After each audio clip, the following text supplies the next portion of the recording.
and shadows dance in this twilight somber trance.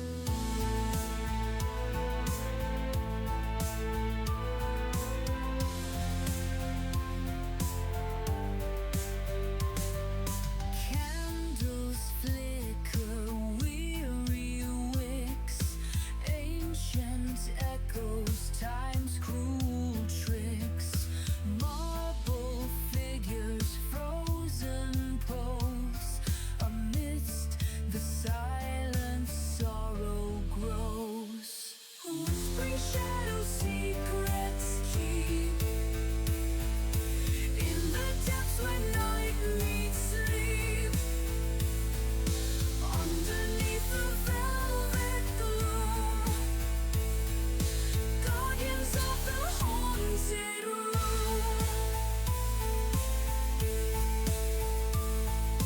Chandeliers and crystal tears reflect forgotten yesteryears, softly chanting distant cries.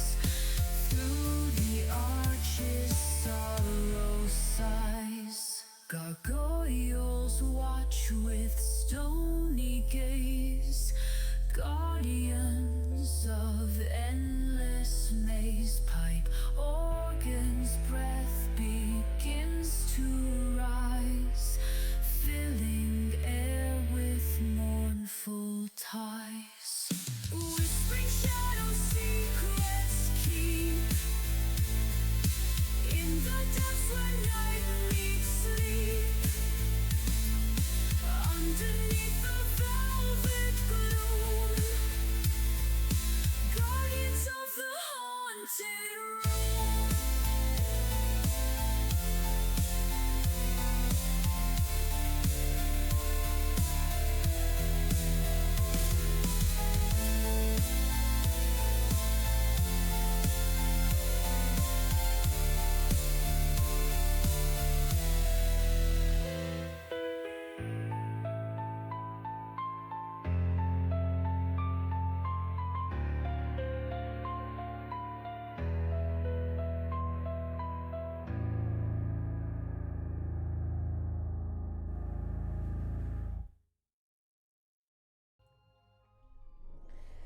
Good afternoon, ladies and gentlemen. Welcome to 2026. How is chat? How are all my lovely friends in chat? It is lovely to see the usual faces here, as well as some less seen ones and possibly some new people. Welcome in. It's good to see you all. And yes, we have our crabs. I decided we needed crab on screen today to get started. Thank you, Grimos, for the terrible dad joke. I appreciate it. I am also glad you have cookies. Please send some my way. First things first, how are my audio levels? Are you guys able to hear me and not too loud? Is there background music? Is it not too loud? And we will go from there, because I got an unexpected new PC for Christmas and spent all yesterday setting everything back up. So that's why I'm expecting extra scuff this week. Oh no, Doctor Who can't hear me. Oh no, I better go and fix everything immediately. Delta T says sounds fine. That's good. That's good. Just if you need any audio levels adjusting, let me know. Yeah, so the computer's not a brand new computer, but it's certainly new to me, and it is several generations newer than my old workhorse machine that has got me through many years. So I'm very grateful for it. Very, very grateful. So if anything needs adjusting, you guys will tell me and we'll sort it. Lictor will be joining us in a few minutes. He's just restarting his PC, and then he will be with us, and then you can tell me whether you can hear him or not, because that's always the fun thing. So we will go from there. So, how was your holidays, chat? Did you have a nice Christmas and nice New Year? I Shoal have is the realized best. myself. Oh my goodness, you have realized yourself. Are you coming through? Is OBS behaving? Chat will tell us, I'm sure. Shoal is the best place to go if you want to learn about current events. Digiman, out! Get out! That was terrible. I approve that, Digiman. I shall send you down current and updraft Lictor is a tad louder than Red. Which way would you like things to go, Wilf? Would you like me to be louder or Lictor to be quieter? Because I can do either. Don't put me into the quiet. I don't know if I've got you up too loud. Yes. Louder Red? Okay, let me go and tinker with my settings then, instead of tinkering with Lictor's. How is that? Is that better for you, chat? We will see what chat thinks. Doctor Who, don't add the terrible quotes and they'll get said again and I'll be hurt all over again. How could you? Alright, seems we're good. Good. Alrighty.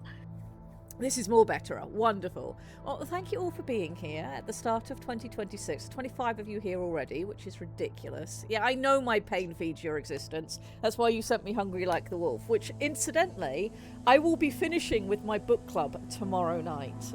They get to hear the end of it. And I'm sure you will be very pleased to hear that this last week, we read the section where Hell's Horses attack the Clan Wolf compound with the stealth atlas. And we lost about 40 minutes to everybody ranting about that section and how stupid it was. It was glorious. Yes, Aiden hates you. Yeah, we'll just hide an Atlas C behind this hangar. Nobody will notice it walking up. It's not like it's a 100-ton mech or anything. Look. It's like that one general in 40k who now has a daughter who can hide a Titan in the battlefield because he used to hide horses on a desert planet. So now he can hide Titans within an orc spaceship. There you go. Creed. Yeah, I was asking Aiden as well because the name was eluding me. But yes, Creed. Clearly, we just hid the Atlas behind a plant pot, and then it was fine. Creed was here. It was an ambush elephant. Ask any veteran GDM player, Magic the Gathering, just any MTG player. It's just ye normal ambush elephant.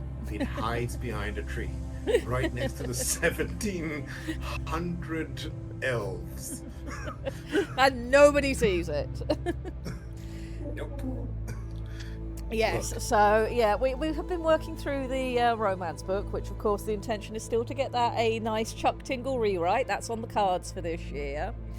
And I'm thinking that will be a cool thing to do for April. I want to try and get that done for April Fools. We maybe do a Chuck Tingle Hungry Like the Wolf stream.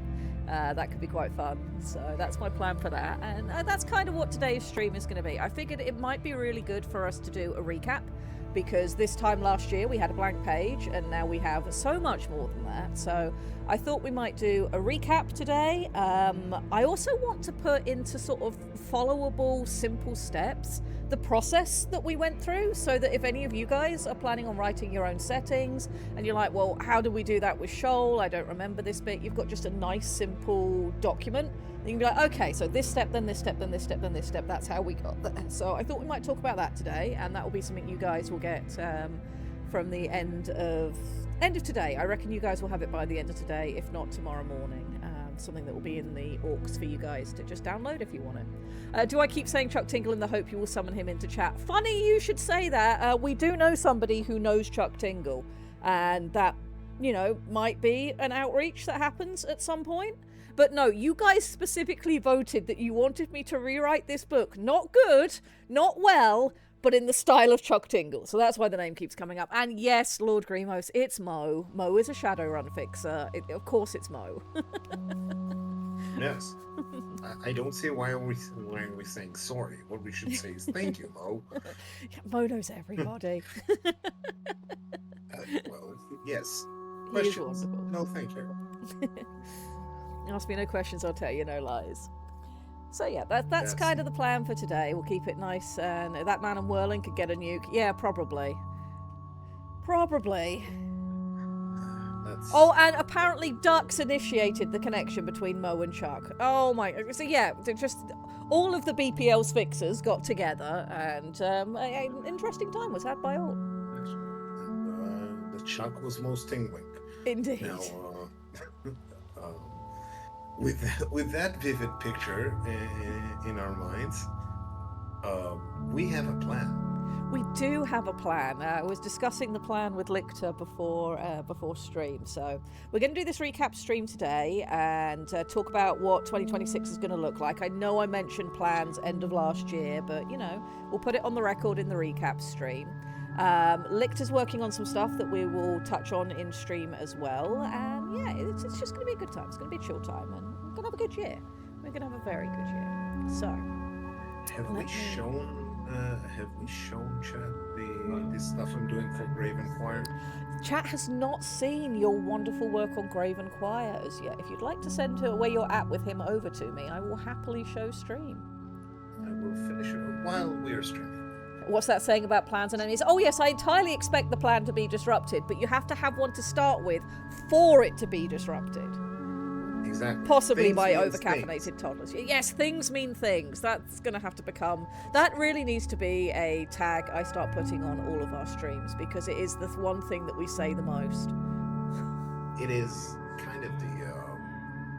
It's the catchphrase of the stream at this point. Yeah, it's a catch. It's a tagline. It's a catchphrase. When we...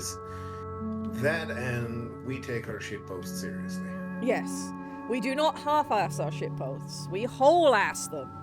Into the dirt if necessary. Quite. And all the way through Chuck Tingle's badly revised literature. Entire ass. Yes, Lord Greenmoss. This is the whole ass of shitpostery. Tom grade ass. All of it. Oh my goodness. I don't know if I can quite hit Tom grade. We really shouldn't be having to. That Tom exists. We do not need to replicate this level of magnificence. We did get a highlighted message from Digiman earlier that I will read out, even though it's terrible. Screw it, I'm gonna repeat the pirate joke. Did you hear about how pirates weren't allowed to use their own spy networks? A buccaneer can listen to everyone, but once you have your letter of marque, you have a private ear. Well, we're going to put him up to dry dock. Yes. I'm sorry. We're taking him out to air, Shoal style. We're reading some chat editions introspective. At some point, my brain will dribble out of my ears, and I will not be able to continue because I'll die. But yes, if you have some things while Lichter is grabbing me Graven Choir, now is the time. I can give you where right now. I have actually started shading a little bit. Samurai says, I'm skeptical on ship puns. They're often missing the point. I'm going to throw all of you out. I'm going to turn this stream around. I'm going to hit stop streaming. We're going to kill all of you, and we're all Yes. going to get barnacled on your asses.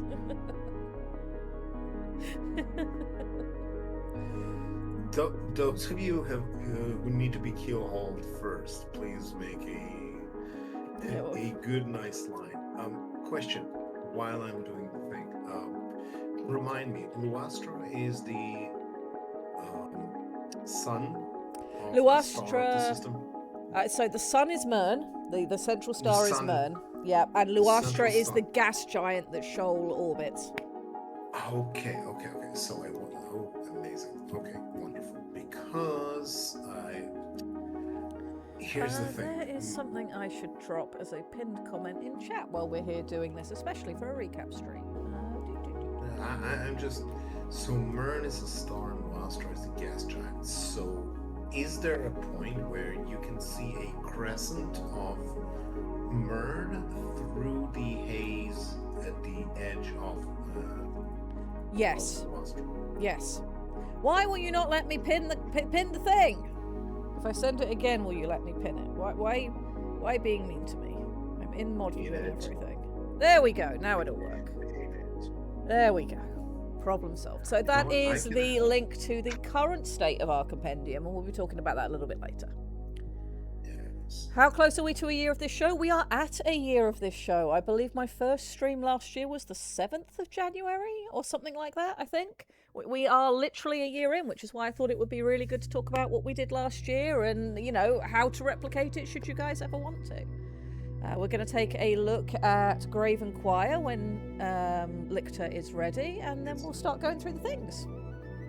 I'm just adding details. I really should stop and actually just give you what I Yeah, have. let me show chat where it's at, and we'll show it again when you're further along with it, whenever you want to. It was this time last year I made a mistake. I mean, how many months did Twitch tell you that you've been a member here for? Because that's how long you've been making mistakes.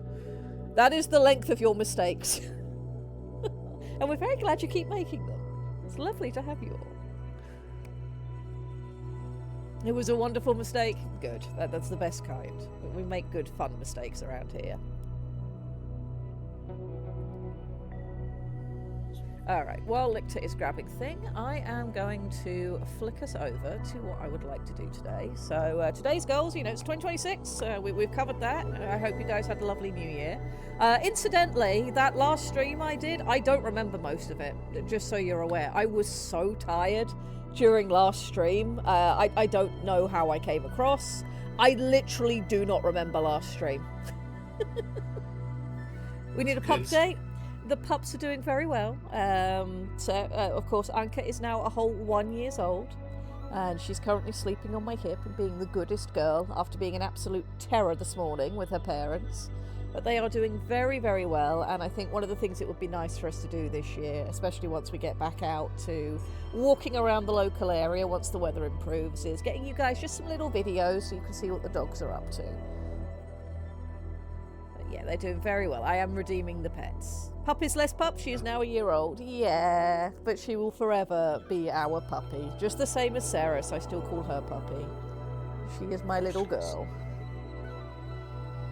And Ceres is 4 now, which doesn't seem possible. I don't know how that happened, but, she is. They are being the goodest dogs. There, I have sent a... You have sent me a thing. Okay. Oh, this is looking good. Alright. Save image. For now, I'm going to ram it onto the desktop, and then I'll throw it in the correct folder later, because that will make it very easy for me to switch this thing for that thing. Desktop. Hello. Can I please have my desktop? Thank you. I'm still learning to navigate my way around Windows 11, and I have opinions, but we're not going to go today. We've got better things to do. Can you let me resize the right thing? Thank you. Come on, OBS. There we go. So, if you were here, not last stream, but the stream before, we had a wonderful short story by Lictor, and we will be reading more of you guys' short stories in the weeks to come. And he wrote us a wonderful story about Graven Choir, a mech piloted by a podlin outside the town of Morrowgate. And this is what he currently looks like. And I think he looks awesome. He's big. He's fat. And a chonkiest of medium mass Calio Trencher mech. Yeah, and his name is Graven Choir, and he is very, very quiet. He fought a Leviathan, and it was awesome. I know. Do not piss on Ottomans. They have rifles and pistols. Wrong kind of Ottoman. So yes, Graven Choir is coming on. Will says I want an STL of that. When it's done, we might be able to talk Parallax into making a 3D model, which would be very, very good. Mess with the crabbo, get the stabbo. Yes. Yes. Fought is a stonewood. Yes. Keel haul them over a radioactive slab of fuck you is a better word. Yes. Yes.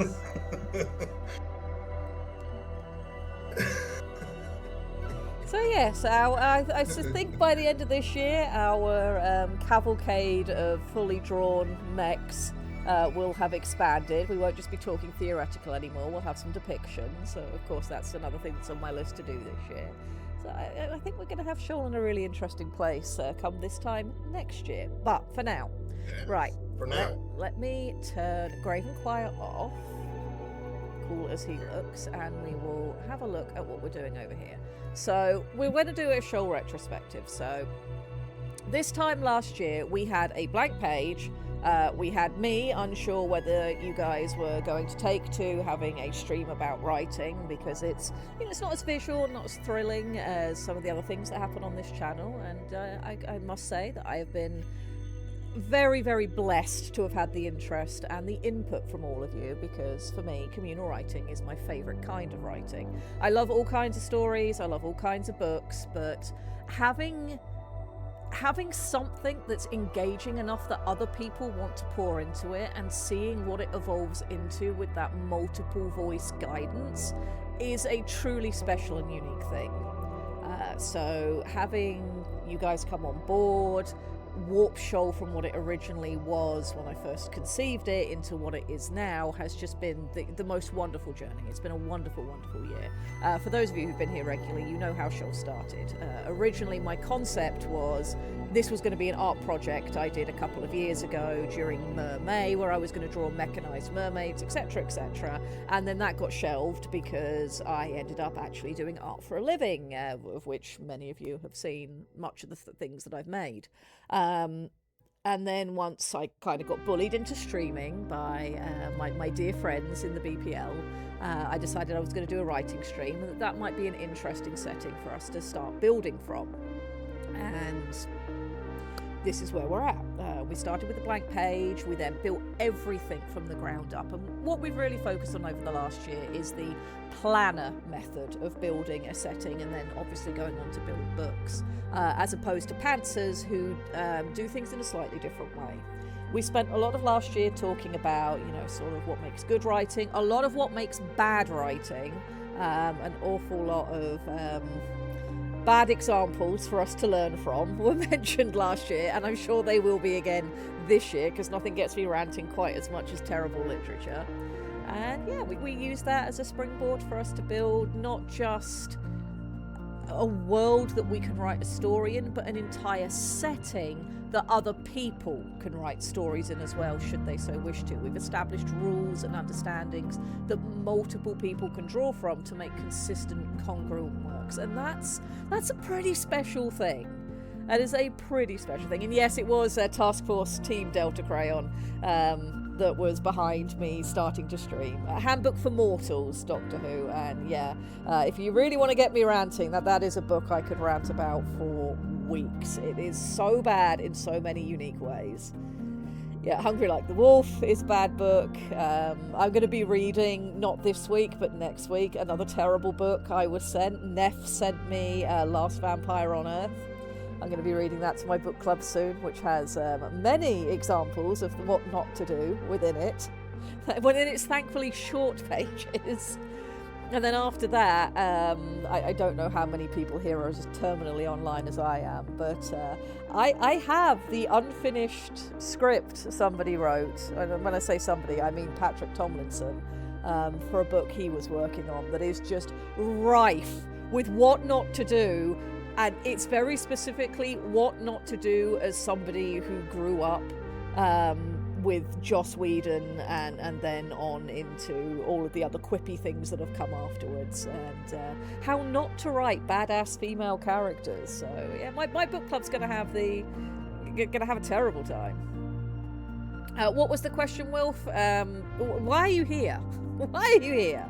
So let me click over to something I've prepared for today. What I would like to give you guys by the end of today is a sort of bullet point, you know, numbered. If you wanted to recreate Shoal, or you wanted to create your own setting in the same vein as Shoal, you want to follow the same steps we went through, here is a document that will take you step by step through what we did to get here, so that you can go through it and do that for yourself, for your own writing. So Joss Whedon, Joss Whedon is such a jewel bag for me, because watching Buffy the Vampire Slayer was very influential on a much younger me, and was one of the things that helped get me interested in all the things that have made me who I am today. And unfortunately, because Buffy was so good for the time that it came out in, it went on to oversaturate and fill like a decade plus of media that came afterwards, which has unfortunately tainted the origins and makes me very, very sad. Yeah, I was a Buffy fan growing up. I was a Buffy fan, and I'm not apologizing for it. And it is what it was. It's a generation, it's a time, and for a time, it was great. It was the time got elongated, which is, I think, one of the issues that you get with syndicated narrative. You see it in many things, whether they're popular or not, is that, oh, this is making money, so let's keep going and going and going and beating the horse even after it's dead. We should have said the end like 4 seasons ago, but we're still here and we're slowly making the product and the entire legacy we established less and less good because we won't just stop. Yeah, Delta T is bringing up the sorts of things that are the problem. How many world-ending events can you jam into a season? But Delta T, if you have a world-ending event every other episode, you get more viewership, and that's all that really matters, not the narrative. And yeah, we're off to a great rant. We're going to stop. We're going to be productive today. Yeah, Supernatural has that problem as well. I've never enjoyed Only Fools and Horses, and part of that is, yeah, because it's just too big and too long, and no. Yes, the story matters, and that's very much the sort of ethos of what we do on this stream. Is the narrative and the audience experience is kind of it's kind of what you should be aiming for. I mean, I've said this many times, and I will continue to say it many times because it's important. Anybody can write anything for any reason. That's perfectly valid.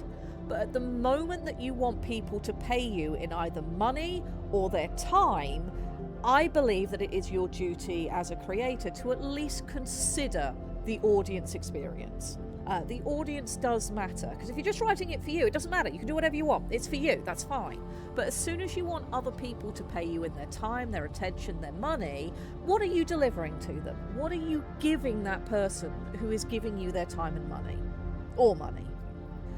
And that becomes sort of, the driving force for a lot of the things that I do. And it's why some of the most powerful words in writing are the end. Ed quoting me from previous streams there.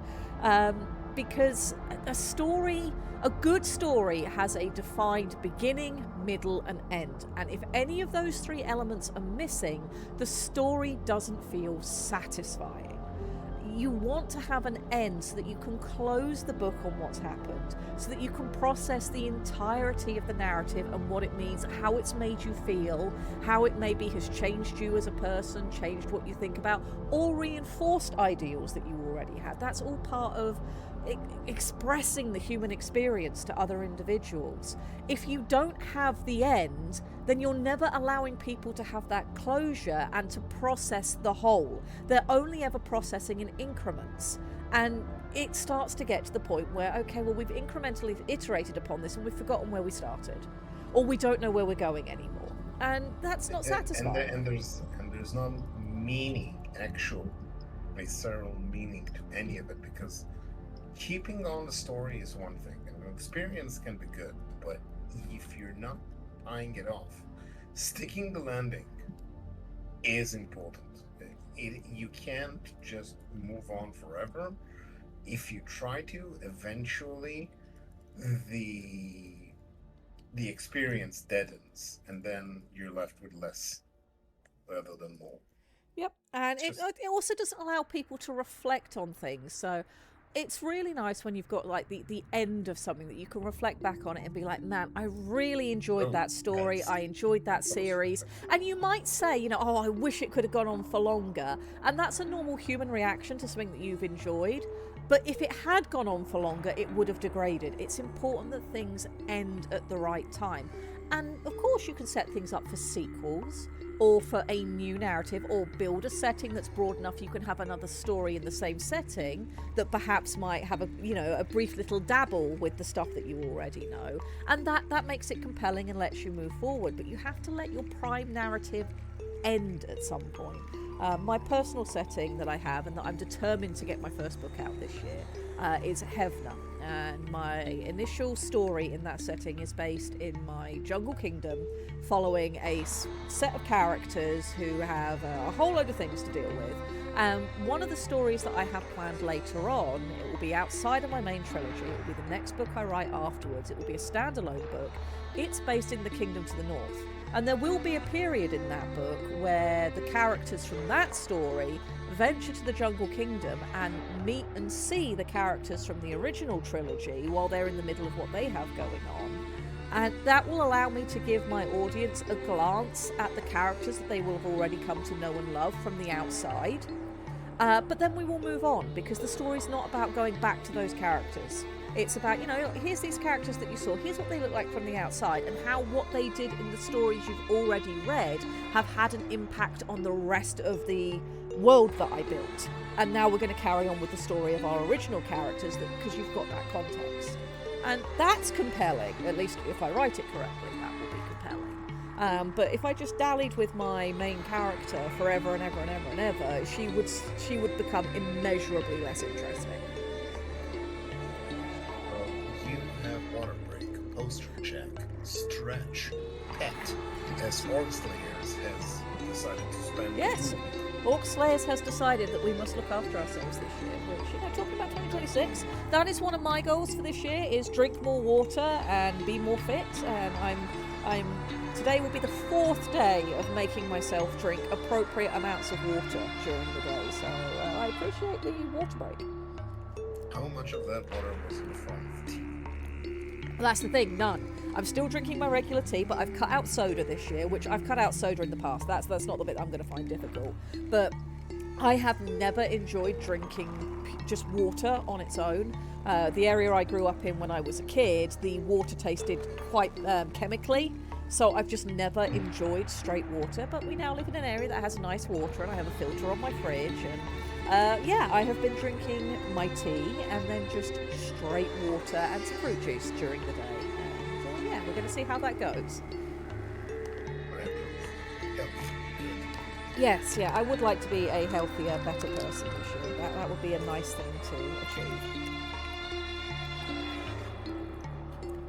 Yeah, Delta T and Tired German are touching on some other stuff here. Superhero comics. How many times do we need to reset Peter Parker before we can move on to a new character? Yeah, comics have their own complicated ecosystem, and it's a reason why I could never work in comics. The audience for comics is very different to other styles of narrative, and the comic world kind of has its own complicated feedback loop. So comic book characters can be great, but the way that comics work is that they tell you narratives, and the people reading them, it's very common for a comic book audience to grow out of comics. That is a very, very common thing that happens, is that, younger people are into them for a while, and then for some people, those kind of stories and the art and etc. become something they're interested in for the whole of their life. For other people, they grow out of it, especially once they leave the school system, where you have that friendship group that you can always talk about and you're looking to make those connections. Once you age out of that, for a lot of people, that ages you out of the comic book. So comic books are trying to do something that other narrative forms are not necessarily trying to do, which is always pull in a new young audience. And to that end, they like to bring in things that people already know, to recycle ideas. It's why you see this sort of generational, let's go back to the beginning, let's retell this from the beginning, let's hop over into a multiverse version of this same story so we can tell it again from the beginning. It's because you're trying to bring in this new younger audience, but deliver them the same framework that 1, you already know works, 2, you already know makes money, and 3, means that they can have a discussion with older fans who already know the story, because that discussion of comics is kind of integral to the comic book industry. And it has led to this sort of feedback loop of we must always reset things to exactly how they were before so that we can keep telling the same story or same kinds of stories over and over and over again. And then eventually you'll get an arc that happens where they break the mold and they do something unique or different or shocking. Killing Joke comes to mind. But there's been all sorts of things that have happened in comics. And then Batman comes out with an axe and started axing people, and somehow he doesn't kill them. Yep. I have thoughts about the design of the newest, on the absolute Batman thing. We won't talk about the fact that, there's the things you can do in the Arkham games that definitely killed people. But you eventually end up with this tether around the feet of your big comic book franchises that eventually drag you back to square one, because the point of comics is not the same as it is in other narratives. Comics are a business, and it very much shows in their narratives. And of course, all narratives are designed to sell if they're being put in front of you in one way or the other. But comics, it's worn a little bit more on its sleeve just because of the nature of the medium. Comics can do some amazing things. Comics were very influential for me growing up. It was a grand day for me when I ran into Top Cow for the first time, and Spawn was being shown on TV, and damn, I wish they'd finished that TV show because it was really good. It was just the right tone for the period I was at in life. I needed Ty German has made a very valid point. Yes, I am talking about the mainly American big name comics here.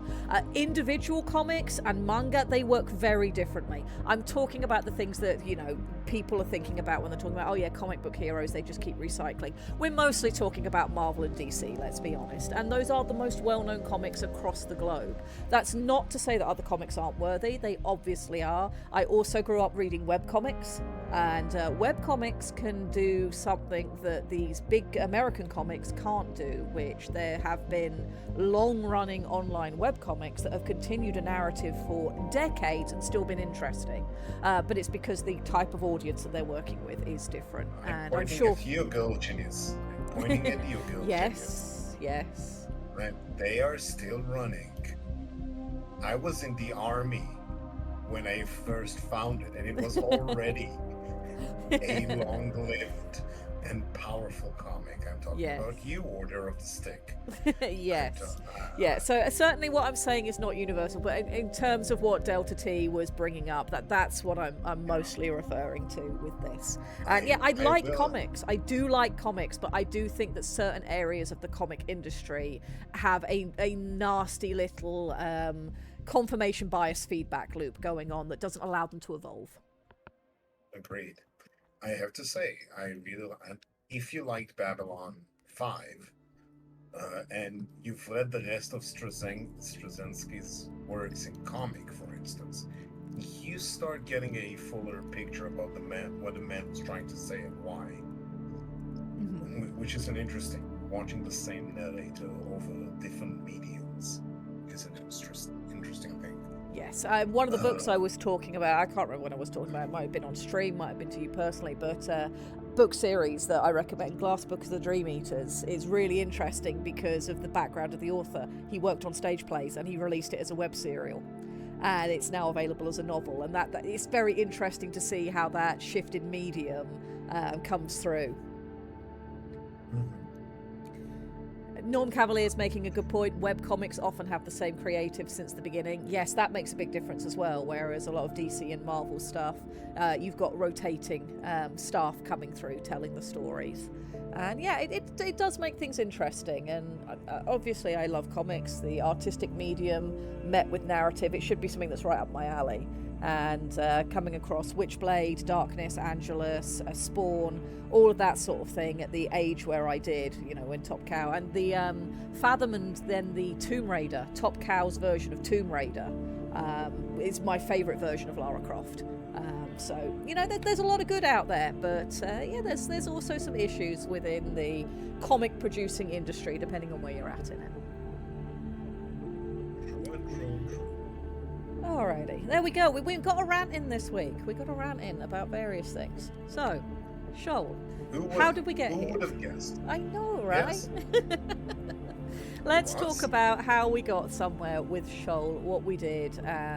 how we got to where we're at, and thus where we're going. So this is going to be a document that you guys are going to have by the end of today, midday tomorrow, roughly. You know, I'll figure it out. You guys are going to have this in very short order. I wanted to give you a step-by-step. This is how you build a setting in the same way that we did it on this stream. So the first thing that I've put at the top, because I think this is important, is planning versus pantsing. We've talked about that on the stream for anybody who hasn't been here for any of that. There are generally two kinds of creators when you're writing a narrative. You have your planners, who are creators that pre-plan their work and their world and get everything all laid out. You know, they're the kind of people who take an IKEA project and lay out all the pieces, make sure they're all there, make sure you've got the right tools before you start putting anything together. Once you know you have everything you need, then the construction begins.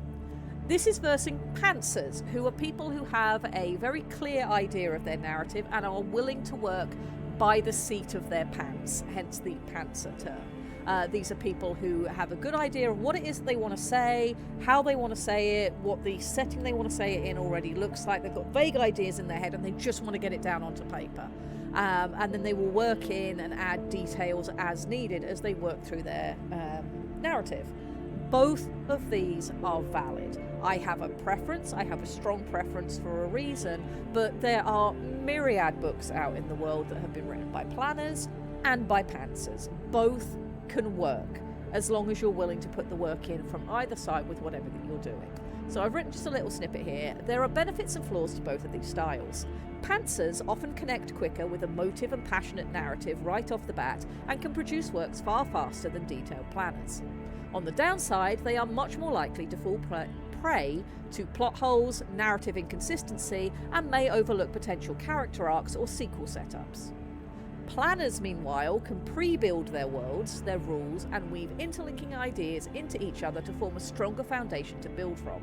While this makes them less prone to narrative holes, it takes a lot more time and it is easy to get too bound to the lore and established ideas rather than remembering to tweak and adjust them for the passion of the project. So the guide that I'm going to put together is going to be from the planner side of things. Pantsing is fine, and I'm sure there will be tips and tricks in here that we list out that could be useful to people who do things by the seat of their pants, but I am a planner. I have always been a planner. I will always be a planner. I like to cover plot holes before they can happen, so that's the way we built Shoal, and that's what's going to be going into this guide, because that's what I know. Let's see what chat is saying. Let's talk about crabs, baby. Yeah, there will be crabs. There will be many crabs. I have found out, I have to say it, chat world, I have found out that the reason some crabs have a strong underplate and some have tails is because the strong underplate is essentially the curved up tail from behind turning into its bottom plate. I did not know that. The morphology, it's your tail is your stomach. Ugh. How? The world is weird. The Yes. world is weird. Why? More And things don't on get me heaven and started. earth, Horatio. Don't get me started on starfish, okay? Because no, this thing has Cthulhu, like, I don't know. Starfish are Cthulhu. horrors. They are horrors. Yes. Why did we even come up with this, okay? Sorry, evolution. Okay, I got it out of my system, we can move on. Thank you. The introspective And says that- that there's also those freaks that are the pantser planners, utter monsters of the literary world. Yeah, there's always some kind of in-between people we'll find.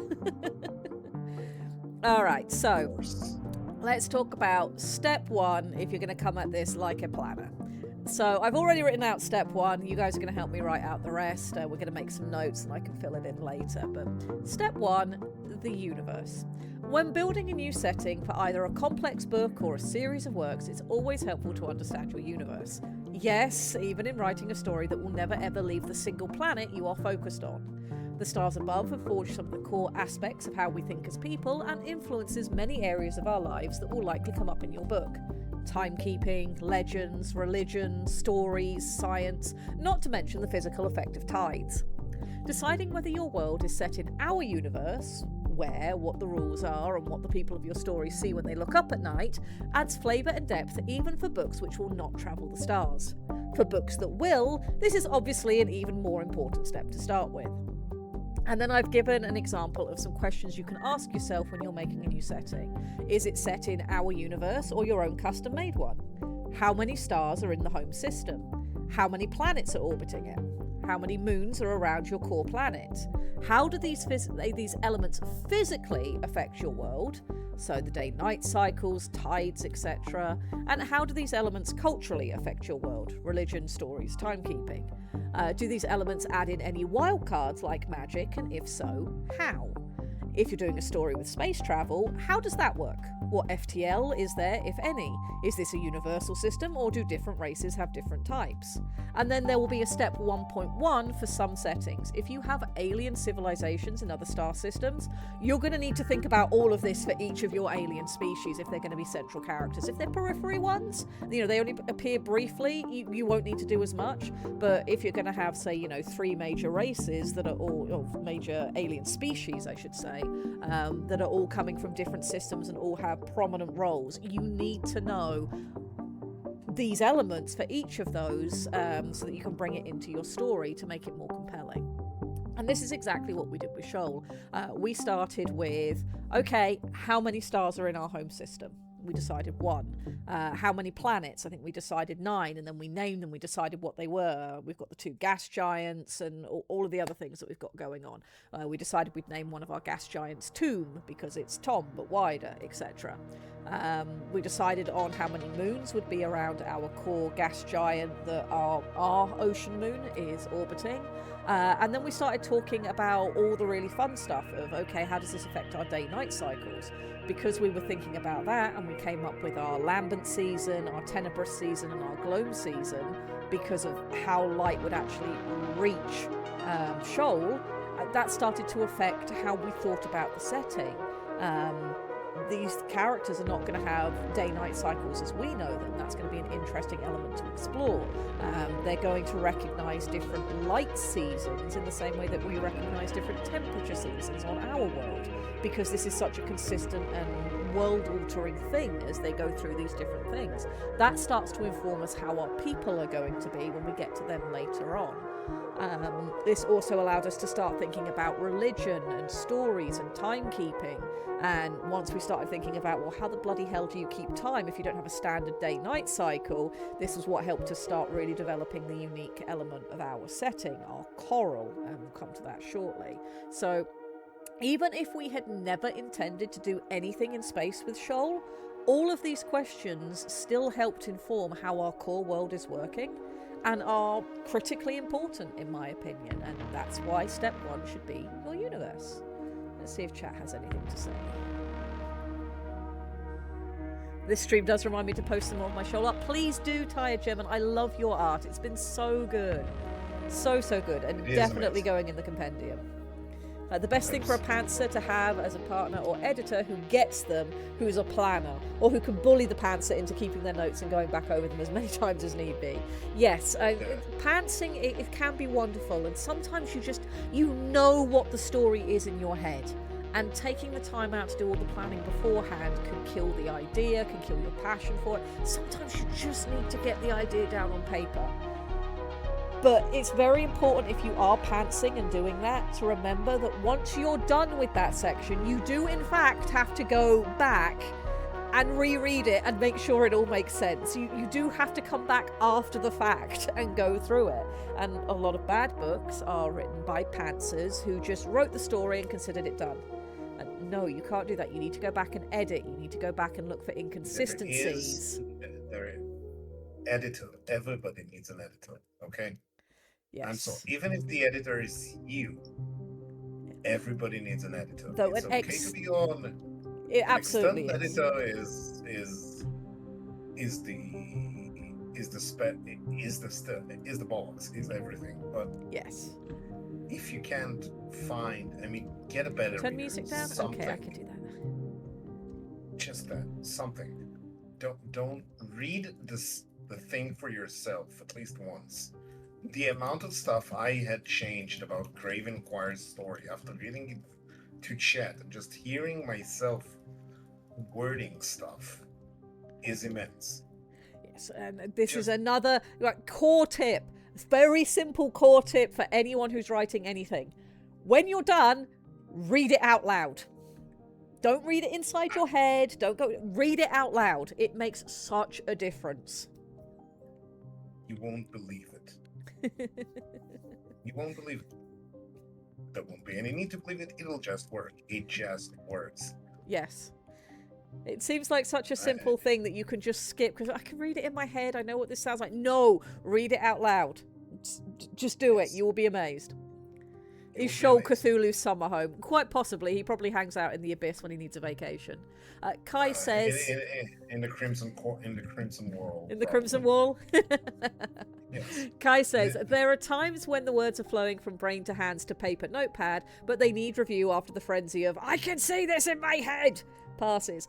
Yeah, it's like that whole saying of write drunk, edit sober. It's the same sort of thing. When you've got that sort of passion in your head and you're in that frenzy, yes, write it, pants it, go for it. But then come back to it later when you're not quite so attached to it and you know it's down, and then go back through it. Please go back through it. You will make wonderful changes. And of course, one of the other things that you do, whether you're a planner or a pantser, is once you've finished your narrative and you read through it and you go back, you're like, oh yeah, I bring up this thing in chapter 7, but I can hint at it in chapter 3 now that I know that it's there and how it plays out. And if I hinted it in chapter 3, that's going to make when it turns up feel so much more satisfying for the audience.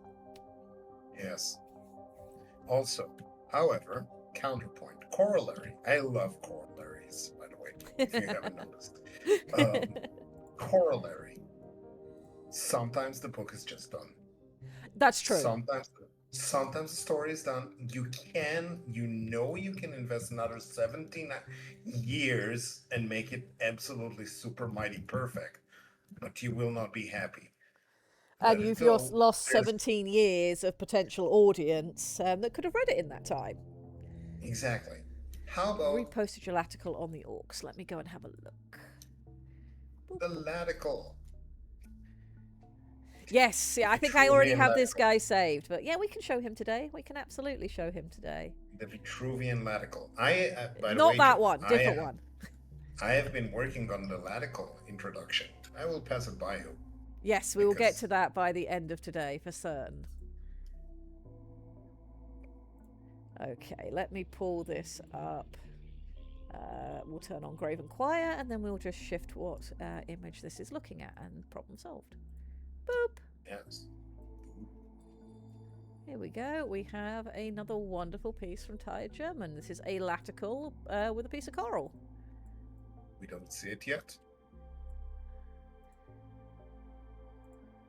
Oh, that's... There we go. He's up on No, screen. that's... No? Oh, yes, now it is. No Latical is quite as chunky as Graven Choir. Oh, Tired German says I give it about 5 more minutes and I will post the Vitruvian deep and shallow ceratinoids for the crabs. That will be very cool. I'd love to see those today. Yeah, They are very cool. Let's pop this little dude over on the side. He can hang out with us until a bit later. All right. So, step 1, the universe.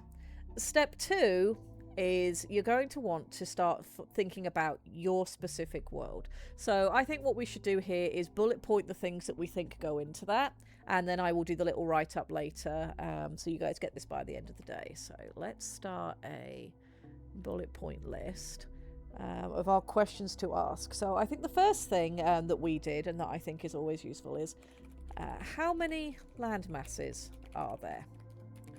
How are the lands put together? If there is continental drift, how did they used to be together? Does that reflect in their geography? So one of the things I did with Hevna is my individual continents on that world. You can tell that certain pieces once would have fit together like a jigsaw, because I want my Hevna world to work very similarly to Earth. They do have tectonic drift, there are tectonic plates, there are volcanoes, etc. This is important for me for that setting because a volcano is a central character in my trilogy. So the concept of tectonic drift I want to be reflected in my maps. Do you need to go that in depth? Not necessarily, but for me it helped to inform where I would put certain stories I was intending and how certain nations that I put together are formed and some of their culture. Because environmental disasters can help to inform stories and legends and culture and habits. So that was something that I wanted to put in when I was working on that setting. So I think that's important. And of course, if you're going to ask about land masses, the next thing you need to do is how many seas are there? Do they have any unique features? And of course, for Shoal, we have a lot more oceans than we do land, and yes, we have unique features, and that was something we talked about when we were generating our maps. So that's the world. Other things that you're going to want to put in that we're going to want to consider, what sorts of natural disasters can affect your world. What sort of natural and unnatural boundaries divide the world up and cause divisions, because it won't necessarily just be nations. And then another question is, of course, and it was a very important one for Shoal, what are the tides like and how does that affect life? This was very important for Shoal because Shoal has larger tides than Earth. It has much more complicated tides than Earth, and we are a sea-based setting.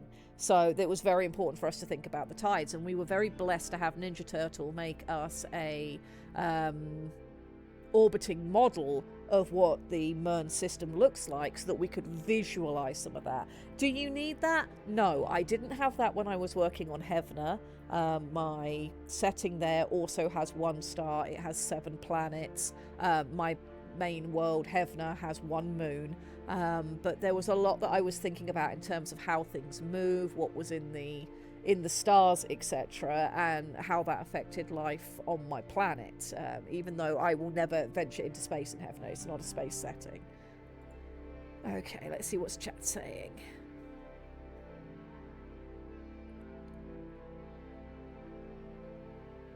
There are 2 types of editor, one who goes there and looks for spelling and grammar, and the other one is a flow and continuity, adding things like where something can add a mystery earlier in the book or catch things that just don't make sense where it is.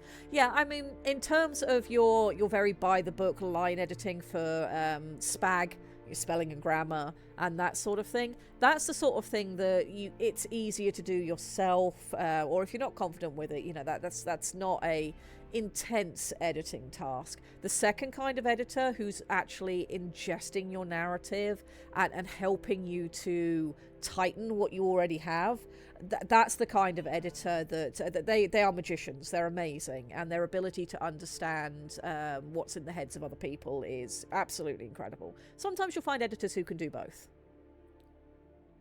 Yeah. Ceratinoids are posted now on the orcs. Let's have a look. Oh, yes, excellent. Okay, let me save. And save. And we'll pull those up and take a look at them because we're just having a nice chill one today. Alright, so this is our deep ceratinoids. Let's make them bigger.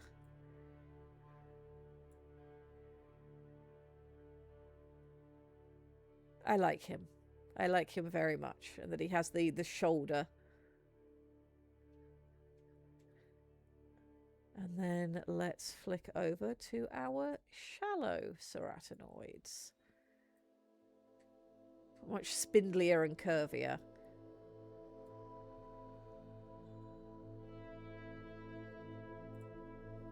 Yep. Both ceratinoids are not the circular version. They're lobster-like. Yeah, though I'm sure, you know, as they stand and as they sort of bend their spines, you can have them in different configurations. But for the Vitruvian style, these are pretty cool. These aren't shrimp. These aren't shrimp. Just because they're articulated, it does not make them shrimp. These are still crabby boys. They're just longer crabby boys.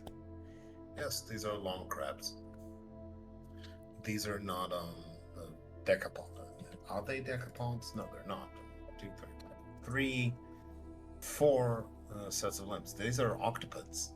Yeah, and I think what's important as well is we've got tired German's wonderful representations of different species. We've also got some of Lictor's. I would like to add some of my own this year. We have an entire world that we're filling. So for all you can have certain archetypes, there's nothing stopping anybody from going, well, I would like my ceratinoids to have like this slight difference to them, and then you assign them to a region. And you know that this is a evolutionary adaptation in one of the polar zones, for example. If you want to have those bigger, denser ceratinoids even in the shallows. We have an entire world to fill where there will be a niche for just about everything that we can think of, as long as it follows some basic rules of anatomy, which those are listed in our compendium. We know how many limbs a ceratinoid has, we know how many eyes they tend to have. You could play with the eyes, you could give them more or less. That's something that evolutionarily would come along, but you're going to get to that point where you can probably play with maybe 1 or 2 features to make what you want, but if you start playing with more than that, are you starting to then describe a subspecies, etc., etc.? And those are interesting conversations to have, but we do have space for, you know, this is not, all things must look exactly like this.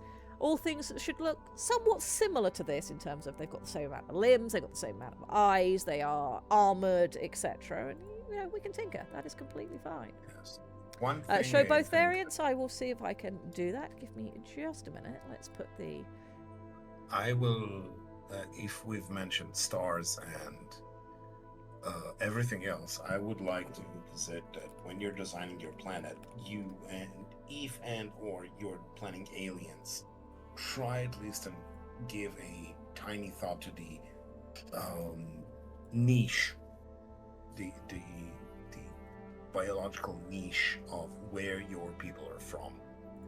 Yes. Because one of the things that inform clothing more than anything else about aliens is how did they get out of from where they evolved. None of us need clothing from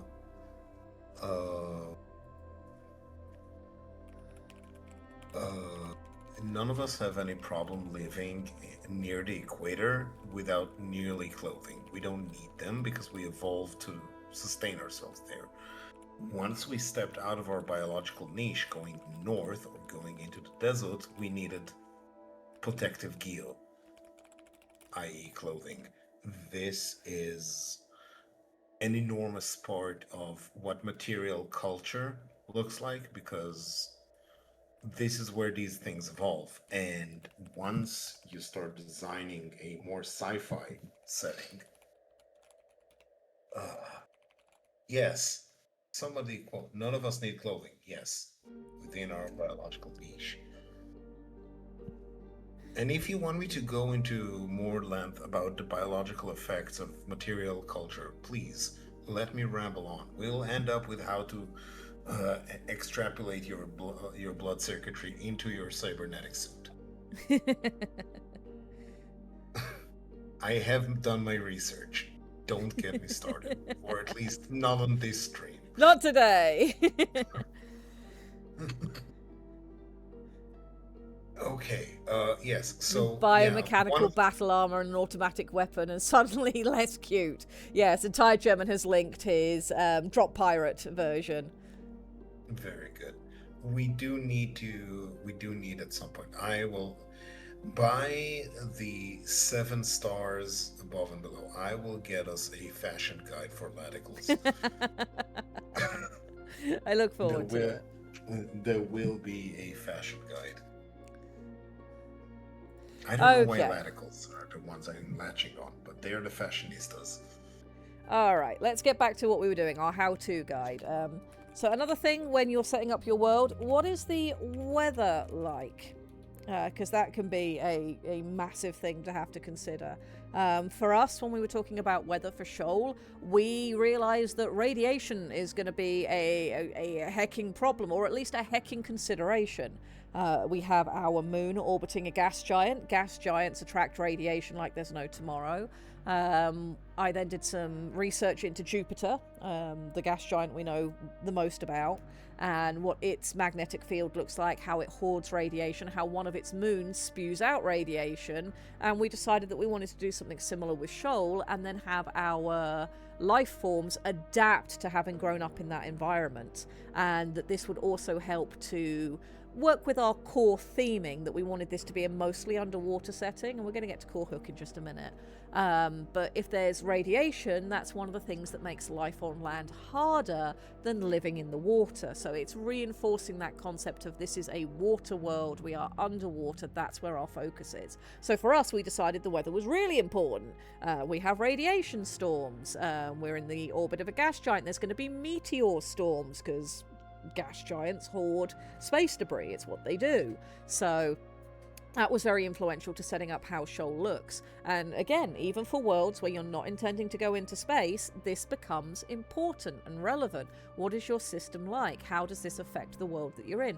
And that can also help lead you into ideas for stories. If you build a setting really well, you will find the seeds and genesis of stories just turning up as you put things together, which we absolutely had happen with Shoal. So that's step 2, is as you need to consider what the world is like, and where you're going to go from there. And a lot of the setup from that will then feed into your peoples and cultures later on. Let's see, is there anything you guys think should be added to the world section that was something we considered for Shoal, or that you think should be considered, that's important to figuring out, you know, what your world is like? And while you guys have a quick think on that and let me know anything you've thought of, I'm going to have a sippy sips of my drink, because drink important. We've checked. Is it obedient to physics? That is a very good question, yes. And certainly for some settings, that becomes very important. Let's put that up at the very top, because that could inform many other things. Does this world... Oh, I don't need that in title. I need this in verse. Thank you. No, not like... Oh my goodness. I'm having a moment with my program. Fine, we'll do it this way around and I'll tidy it up later. Does this world adhere to physics as we know them? Or is there something strange going on? If so, what? If so, how does that affect the following?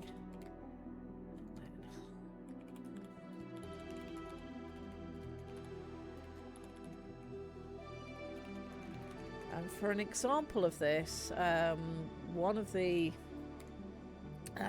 ones that pops straight to my mind is if you've ever seen Advent Children, Final Fantasy VII movie, physics clearly just does not work the same on that world as on ours. There are physics, but they're not the same as our real world. The characters in that are able to do things that you would not be able to do on Earth as a standard human being, and that's kind of, you know, part of the setting and part of the visual compellingness of what you're watching. The Matrix is another great example. Of course, the Matrix gets away with it because it's a simulated computer world, but that's still a story. And if you're going to write something like that, you know, physics doesn't have to obey what we know as physics for any number of reasons, and it allows for some strange, unusual, and fun things to go on. So that's a really good one to bring up, introspective, is are physics on the world obedient? Title it, it's important. No, it is important, but we're not going to title it because we want this to be readable. I don't know how your Zulan cycle works, but what if the radiation coming off of one of the planet's moons was tied to that somehow? Because it's a moonfall. It's full moon for the second moon, thus surface radioactivity will now cause significant harm for the next 3 days from downfriends. So we have a very complicated system. I will possibly pull up the animation if I can find it, because again, I've had to reset my whole OBS.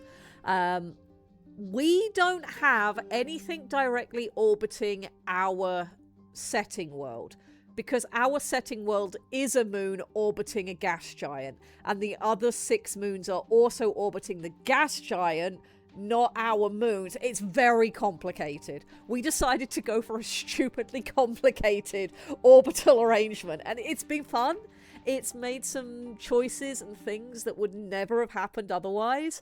But yeah, we had to get very creative with our seasons, with our time telling, etc., because of this system. Political structures, Wilf, we will come to shortly. It doesn't belong in this setting. This is not a part of the physicality of the world. That is a part of people and culture. So that will come in, but just not quite yet.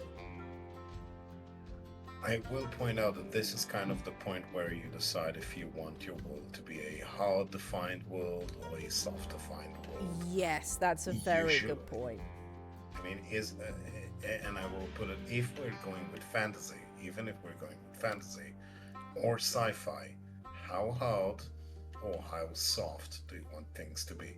And this is about how bendy the rules are to the whims of the story, or how much the story dramatic tension is going to be dependent on the reader getting, remembering and getting in tune with how the world works. Is it trope based, as in we feel like it, so right now we can teleport, or do we need to actually have the quantum physics tangled in it? It's a choice, and there are good books in either metric, but it's a choice that's better be made and early. Yes, Because it's going to inform everything that comes afterwards. So yes, you're quite right, and that definitely needs to be mentioned in this section. If there's something useful on the surface that aquatic and subterranean life forms would want, resources, adventure, etc., I can see a story there. I don't know, man, I'm late to the story, but you have a good setting. Well, thank you for the last part. Everybody has worked very hard on the Shoal setting for the last year. And yes, what you're talking about there is exactly the sorts of things we were considering, you know, early last year when we were building all of this. We do have reasons for life to exist on the surface. Land is useful, the ability to use breathable air for smelting, etc. That's something that's useful.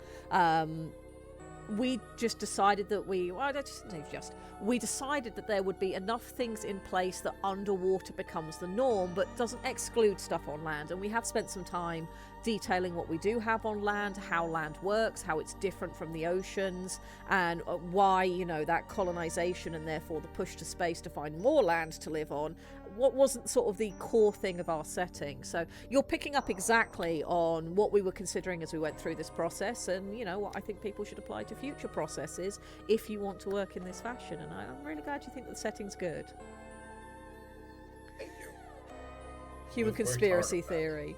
Every Shoaly native is actually a were whatever, but they're always in their were shape because they're on their moon, so it's always full for them. Eric! Yes, I am a Eric. were lobster. I'm a were squid. Somebody quote that.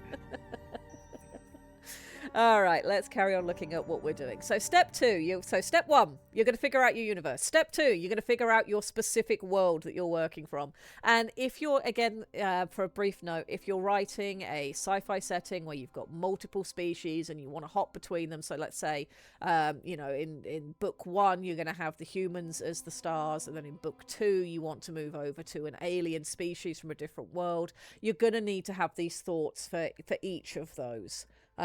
Anywhere where it's going to be important, you're going to need to go through these steps. Do you need to do that before you write the human book? Not necessarily. But if you establish anything in the human book that applies to the race that you're going to write the next book about, you have to make sure you have that continuity to bring over what you wrote in the human book to be canon in the sequel book. So if you do decide to put off this level of planning for your alien race until they become the stars, you need to make notes from your human book that then have to be adhered to. They become hard rules for the detailing that you're going to do ready to begin your second book. This is how you avoid plot holes and people going, wait a minute, that doesn't make sense.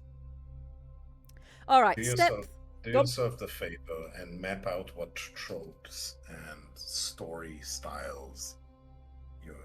I mean, just do yourself the favor. Do some prep work. Not a lot, but something to remind you. This is the sort of people these guys are. This is Yeah. the sort of story niche that they are fulfilling. Yep. Okay. Step 3, the core hook.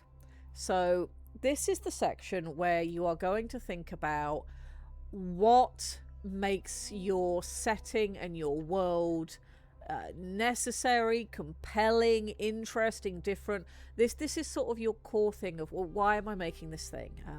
What is it what purpose is this to serve? For Shoal, initially the concept was originally, of course, I was thinking of doing an art challenge, and then as we moved it forwards, it was, well, what if we had a mecha setting, but instead of it being, you know, oh, there's the one underwater episode, or yeah, we've got this whole line of mechs and like 3 of them are amphibious or can go underwater, and it's all sort of like a sideline thing. We wanted to have a setting where we focused on underwater mechs being the standard. That is the starting point. That is the common thing. The land-based mechs are the weird ones. The underwater is the core. And I'm not saying there aren't any other settings out there that have done this. I'm just saying that when you look at your sort of, you know, your big mecha things that everybody thinks about, the underwater section doesn't tend to be as focused on, and that was something we wanted to do. We wanted to play with that idea. So our initial core hook was we wanted underwater mecha. From there, we then decided we wanted our unique races. We decided how many of them we were going to have, and that's all going to come in the people section. But the other thing that we decided that we were going to have was psionics. So what makes our setting unique? What is the core hook of Shoal? It's underwater, it's mecha, and there are psionics. So we're playing with psi light. We're playing with a little bit of psi fantasy. We've got some stuff going on that by rights we don't consider in the real world currently to be real, and probably never will be real. Maybe we don't know, but that's what we're playing with. So those are our core hooks: underwater, mecha, psionics. Every world needs to have something like this, and it doesn't have to be fancy. It might be that you're wanting to write a psychological thriller, and what becomes important to the core hook of your story then is the state of the world, society, and maybe, you know, your core thing is you want to explore the justice system and how it lets people down or something like that.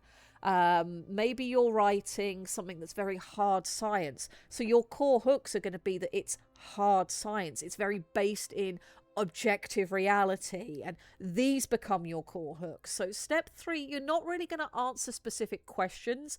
It's going to be a time for you to sit down and think about, why am I writing this setting, and what is, if I wanted my audience in 3 words to describe what's special about this setting, what would they be? And sometimes what's special is what's most banal about it. It's set in the real world, it's relatable, things like that. Those can be your core hooks as well, but it's the things that it's your skeleton that you have to have in place to build on top of. Would surely XCOM games include terror from the turf? Yes, and probably also a terror from Tox, the Shadow Moon. That would also be a thing. Probably also a terror from the world.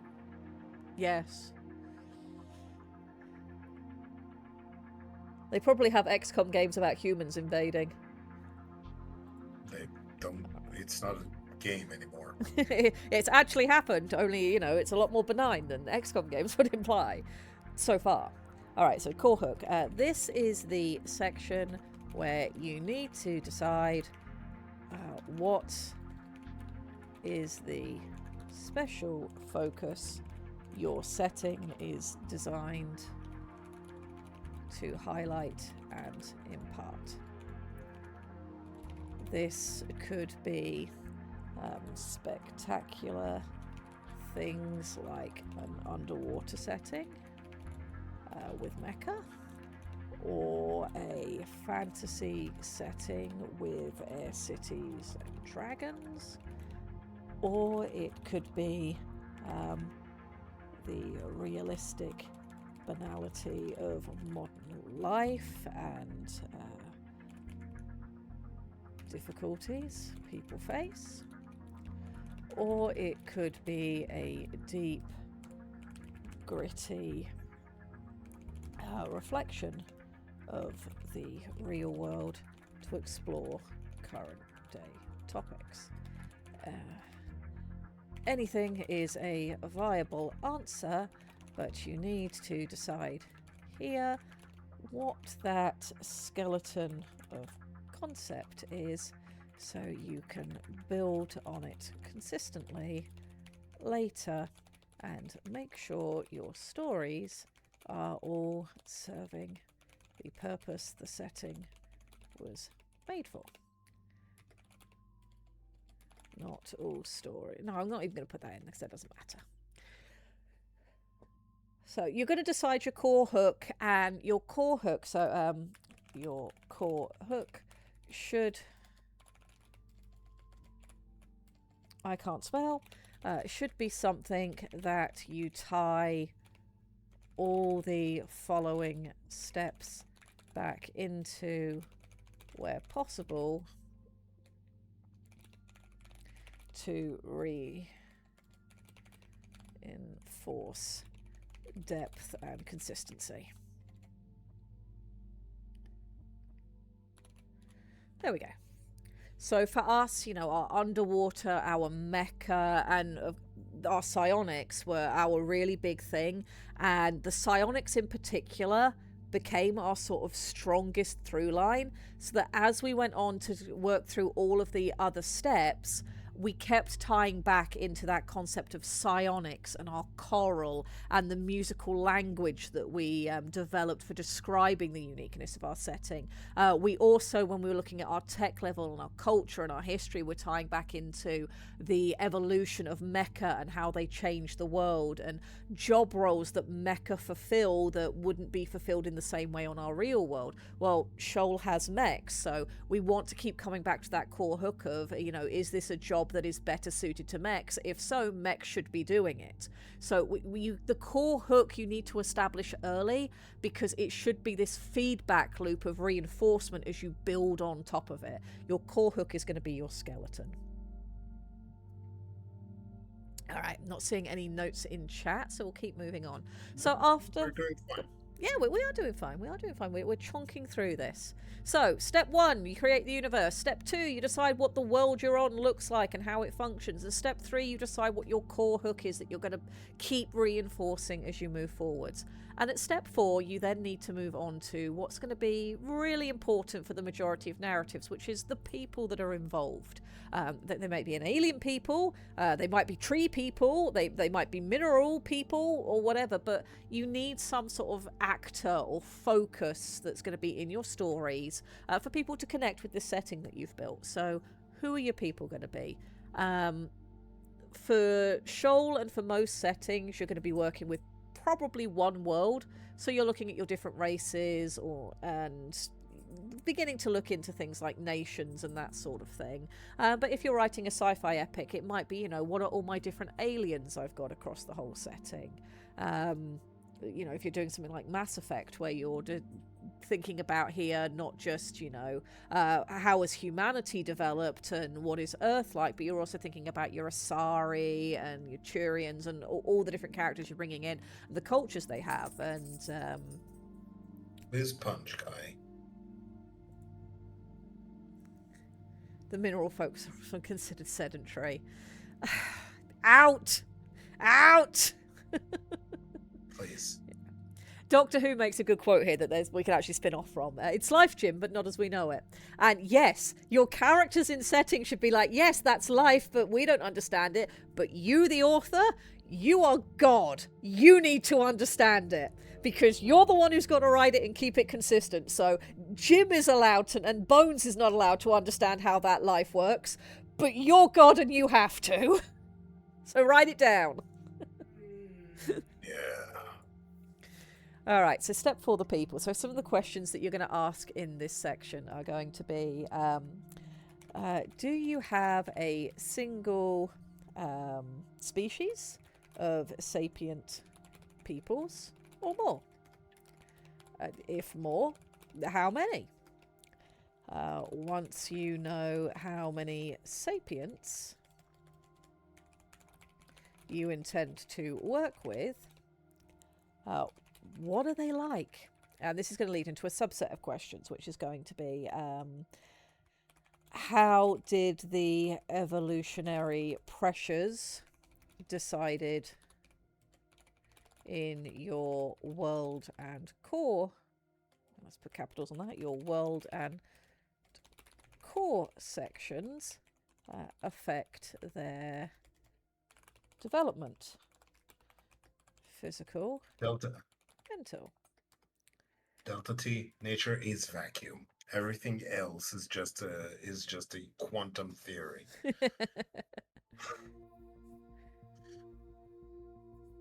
Yeah, we will get to your God's work in time. When we're not quite at that section yet, that's going to come under culture. But you are right.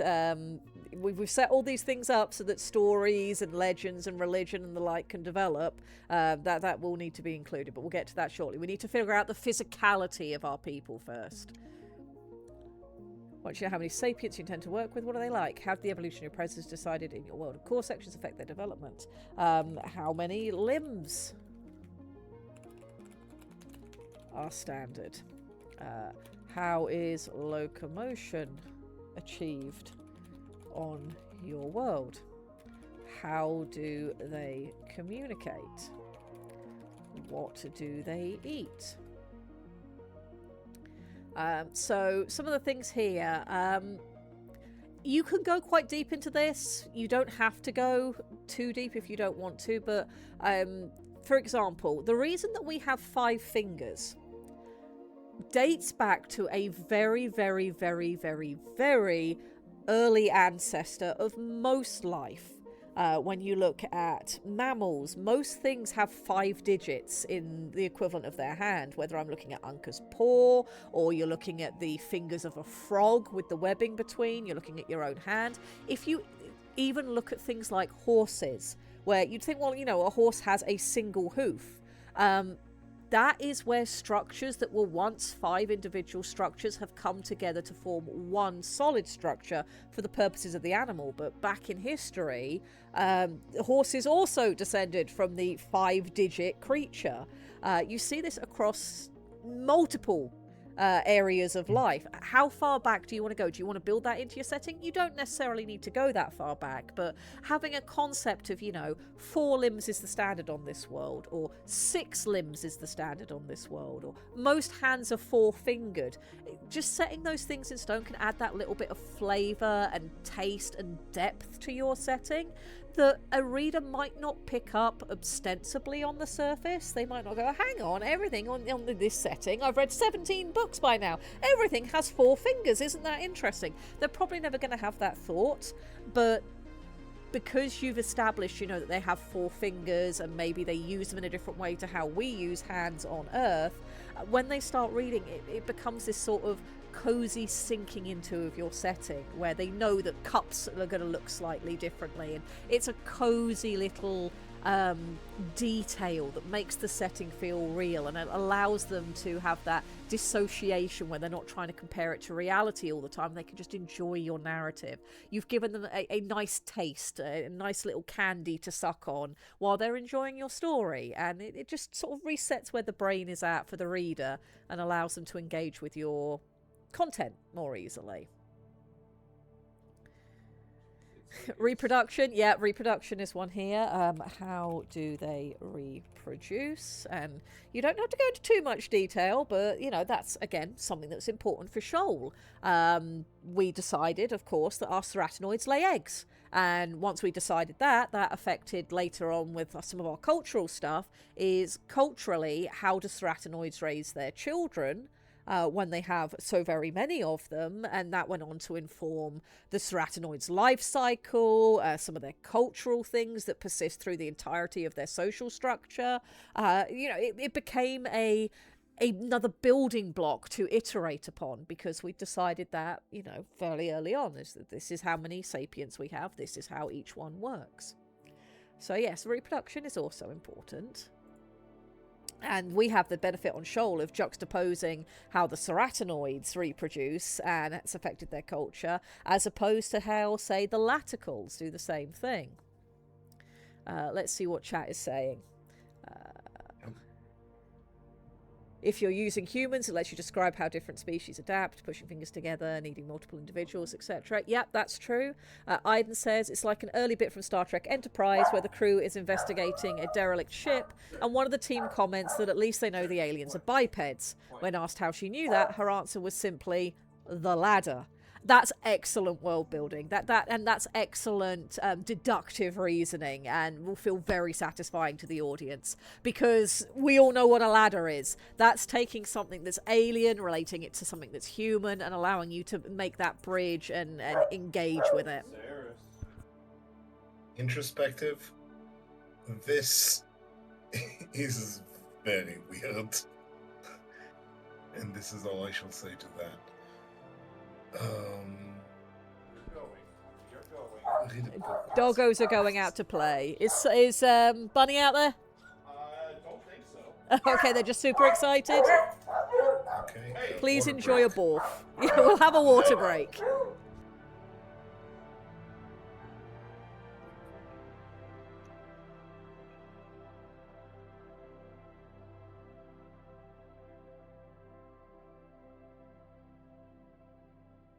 There we go. Dog's out the door. I suspect their friend Bunny is on the tennis court and they want to go and race around. Hayden has taken them out for me. Alrighty. Redeemed pet. I will redeem the pet night owl when they come back in. Yeah, evolution does not do... No, evolution does... suits the needs of the time, and it's one of the things that makes evolution so dynamic and interesting and fascinating to study. There was a series on the BBC going back many years ago now where they did autopsies on large animals. These were animals that had either died in zoos or, you know, a variety of things, and they were doing autopsies on them to train veterinary students, but they also made a TV show to explain some of this dramatic anatomy that large animals have to the general public. It was very tastefully done, and they did things like an elephant and a giraffe and a whale and all of these very large animals, and it was just fascinating learning how evolution has coped with anatomy in creatures that have got the same common ancestor and have just taken it to extremes. Like, for example, there is a nerve we have in the brain, and this is from years ago, so I may be getting some elements wrong. I'll need to look it back up. There's a nerve you have in the brain or around the brain area that sort of curves around the back of part of your throat structure. It's sort of in the lower brain. It sort of sits across the back of things. And it evolved in fish where the things were just right next to each other, so it made sense. But then you extrapolate that up to a giraffe with its stupidly long neck. And this simple, was it a nerve or a ligament or something? But whatever it is, in the giraffe, it's gone all the way down the neck and back up again, and is now like this ridiculous length because, well, in the fish it made sense, and giraffes just got bigger. And so you've got the same structure there, it's just now so ridiculously oversized, whereas if it went just straight from point A to point B and adapted to the giraffe's anatomy, it would still be ridiculously short. But no, that's not how it was structured in the fish, and it's just changed over time. Recurrent laryngeal nerve, it might be that one, Wilf. As I say, it's been a long time since I saw that series. I really should watch it again. But it's just fascinating what evolution does and how that changes the functionality of different creatures. And can be very worth thinking about. Indeed.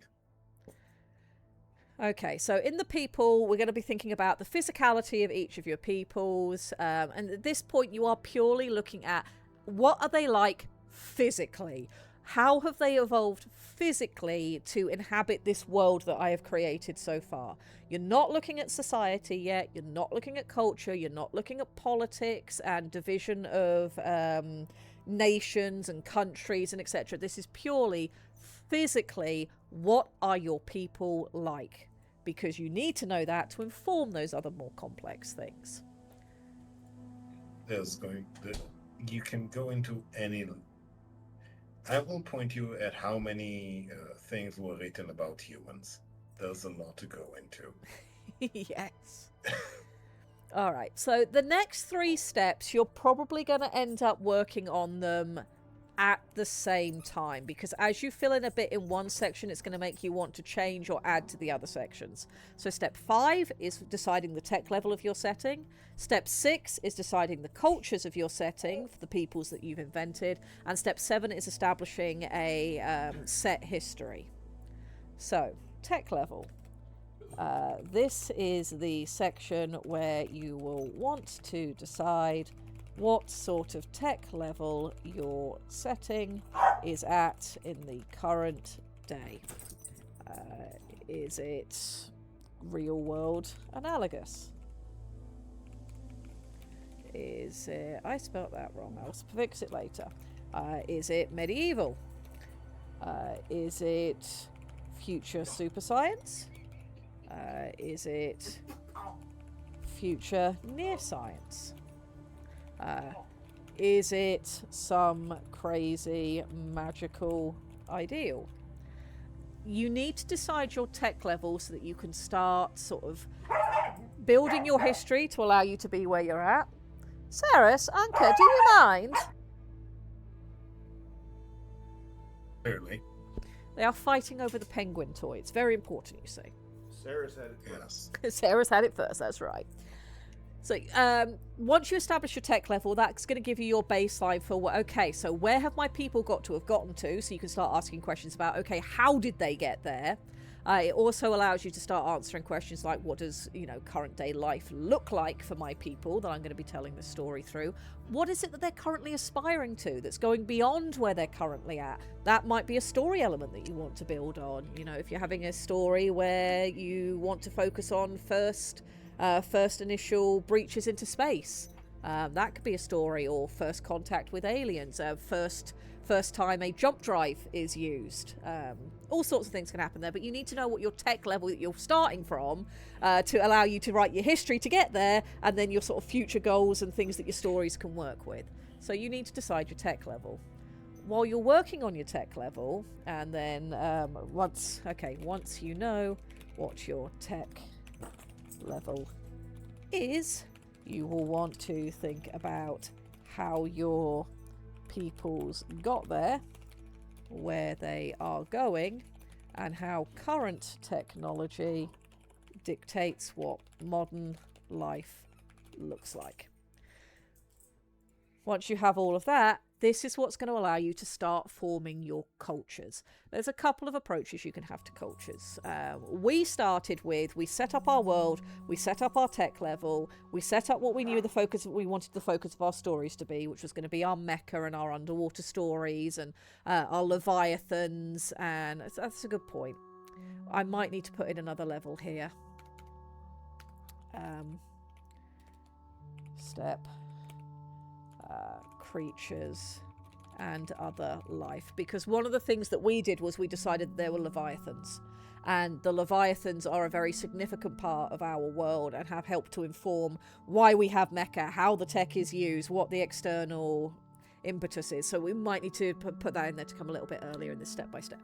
Anyway, tech level and culture. Once you know what you've got with all of your things that we've discussed prior, you know where your tech is at, you know who your peoples are, etc., you're going to start wanting to build their culture. We came at it from, we already knew what our external issues were. We already knew what sort of tone we wanted our setting to have. We didn't want to go grimdark. We didn't want to go noble bright. We didn't want to harp on modern day issues ad nauseum. We wanted to have sort of adventurous stories that touched on the human experience, but had that sort of a little bit more of a not always positive flex to it, but that doesn't sort of drag people down and reminds them of the difficulties that is real life right now. We wanted something that was a little bit inspiring. And because of that, that helped to define what our cultures were going to be. We already had those elements in place. The other way that you can define cultures is if you have a story or something that you want to say where you need a culture to be in a specific position, or you want to explore the concept of, well, I know that the culture I want to write about started in this place and they're heading to this place and they're currently here, and that's what I really want to impart to my audience. You might start with building the culture first, and then once you know where the culture is at and what makes sense, that will inform, you know, the full nature of your people and the tech level. Because if you've got something you want to say and that maybe needs to affect how your peoples look physically, you need to give them a sort of physical profile that matches that. Obviously you can do that, but we did it in terms of establishing everything else first, and then that informed our cultures. Does that make sense? Am I just wittering? I might just be wittering. I think that maybe perhaps at the top of it, we're withering about building a setting, but we have to concede that what we are doing here, we're building a setting for story, Yes. or and building a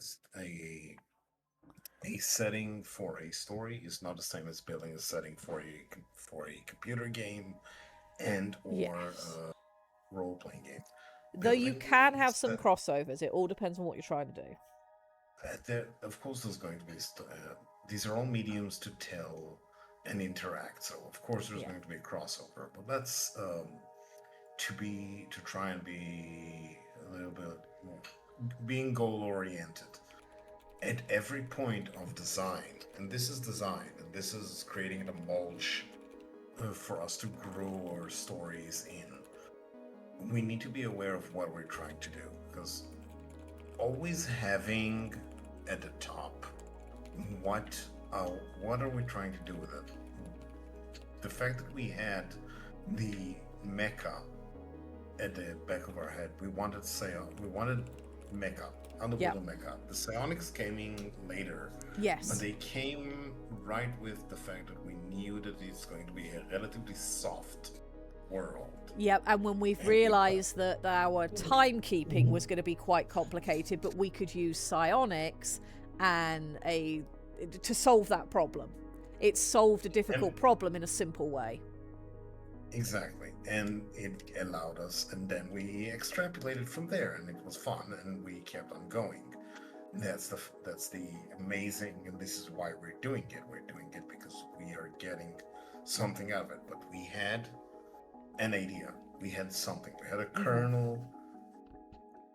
Since we're talking about Shoal, we had the piece of sand, the kernel to start forming the pearl around, and we need Yes. to keep ourselves located.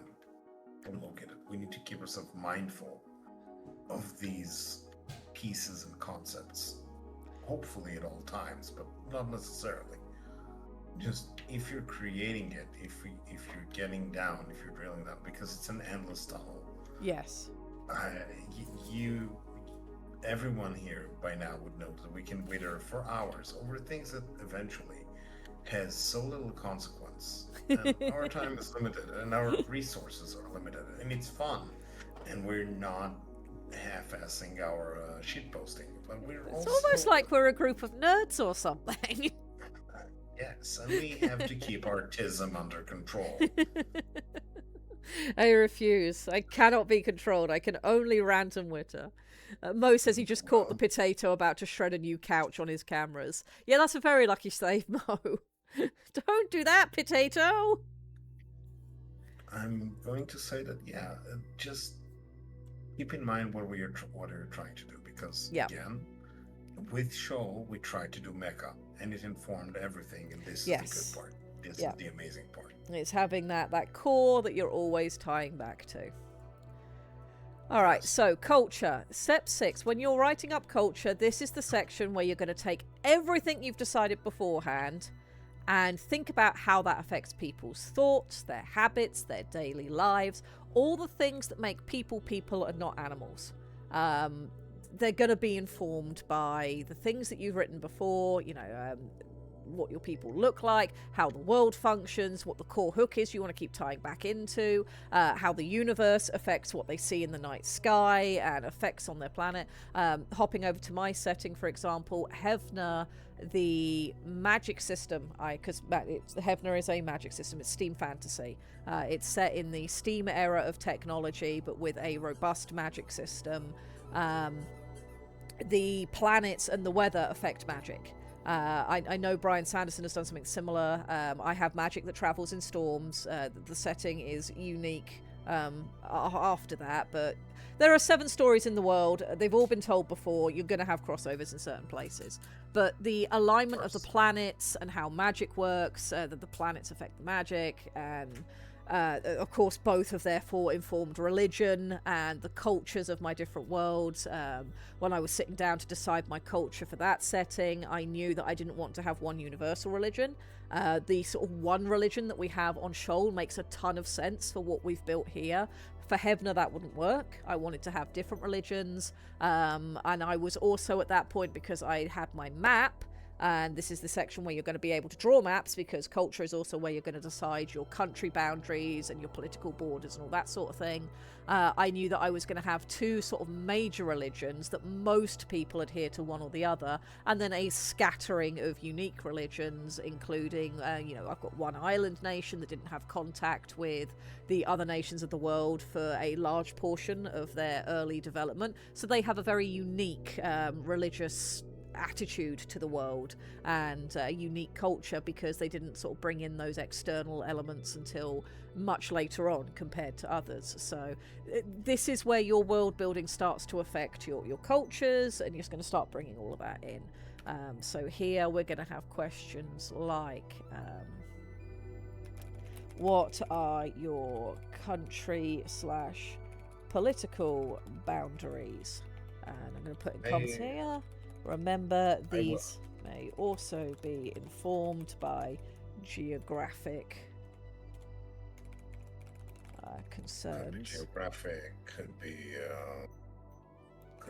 availability of resources. Yeah. Could be.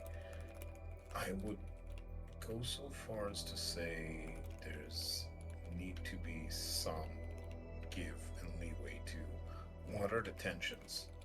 Dramatic tensions, because as much as we like the physicality of the world to inform our story, we want to again keep focus.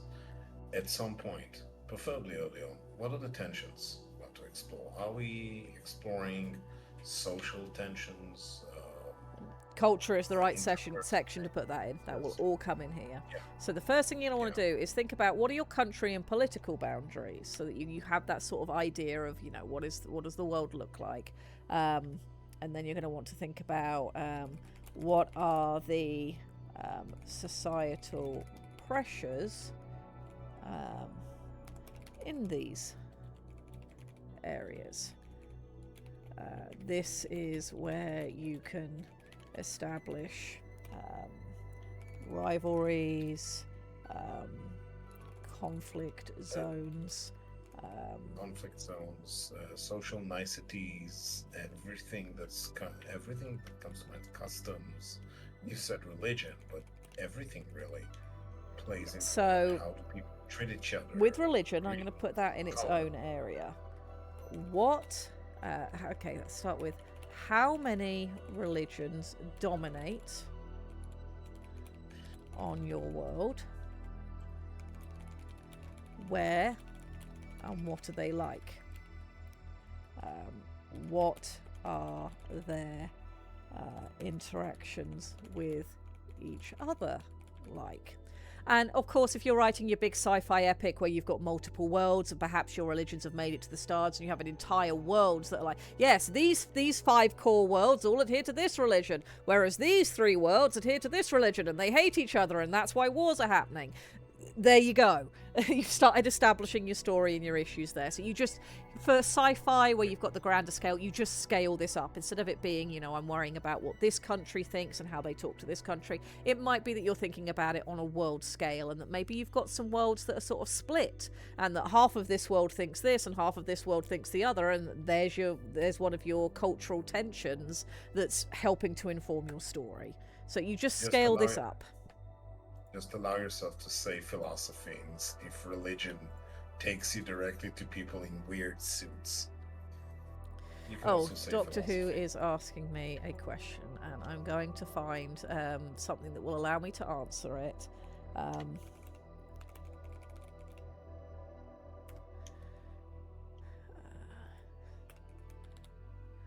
Without me going completely off on one, because I will ramble. I will absolutely ramble. It's a good ramble, because Men Against Cheese is a weird story to tell. Okay.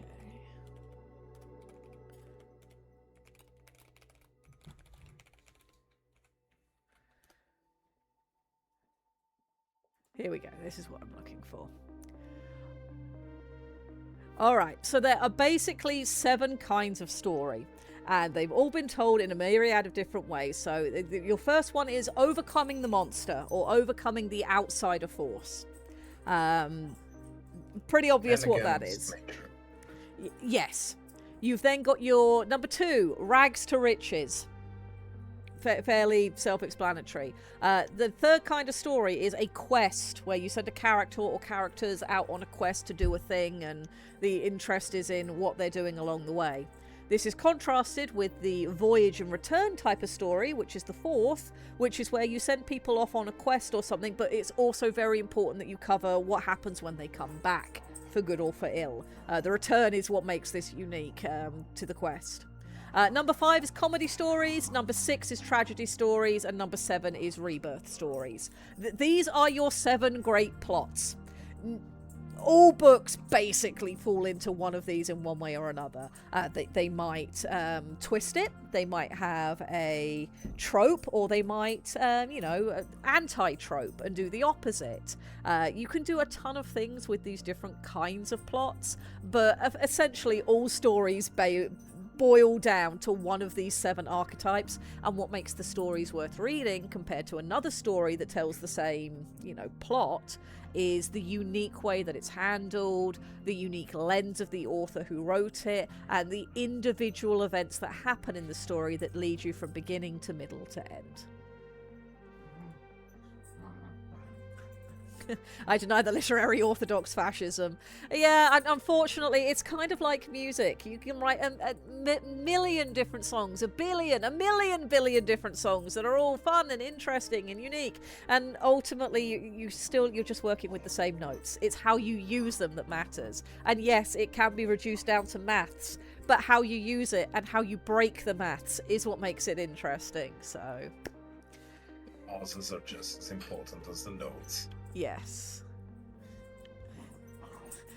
I must now write the 8th basic plot. I wish you much luck, and if you succeed in doing so, and it doesn't fit into one of those 7 great ones, I would love to see it and hear what you want to call it. But yeah, it's no bad thing, and it's very easy. There was a time in my life when I was initially interested in writing where, of course, I heard this and I was very rebellious against it. I was like, that's ridiculous. You can't just do that. People's creativity is vast and infinite, and yes, it is, and that's the point. It's vast and infinite, but being able to boil it down into these 7 things isn't a bad thing. It says a lot about how creative we are, that we can take 7 things and turn them into a bajillion different items that are all unique and compelling and worthy and interesting. It's not a bad thing. It's not a judgment. It's not a judgment, it's just a way to classify things so you Yes. can use them later. Just imagine how many types of crab you have, and they're all crab. And classifying things and boiling it down is a very human thing. It's part of the human experience. It's what allows us to move through the chaos that is being alive in this ridiculous universe we call home. It is again crab, infinite shapes, most beautiful. However, vertebra it's the same thing if you have a shark, a human, or a snake. It's just how many times and how fast do you tap the make vertebra button on your genetic code. And of course, it's great to have those sorts of rules because if you're somebody new starting out in something, having some kind of guideline helps you to get started and then to refine your craft. And then once you've gotten the basics down, you then get to start to play with the building blocks and turn them on their sides and upside down or levitate them. And it's great. It's great. Writing is magic. Just to give a little bit of a tip to someone getting into writing cultures, try and think about how the people organize themselves and who holds power. You don't have to read The Prince by Machiavelli to get started, but I will recommend it having a quick view of the book and just the man wrote a lot of drivel and it's overplayed, but he did sit down and try to boil down how does power work and how does it work in societies. And there are many other books that you can read about it. That's just how does power work in a society. Allows you to say these are the struggles of people. These are the things they worry about. These are the things they think about. And this informs you in turn in how the society, how does the philosophy work. Why do people get to tell me what to do or why don't they? Is essential to nearly every culture that exists as a culture. If people do not exist in a culture in your universe and in your story, why? Also, hey there, TK.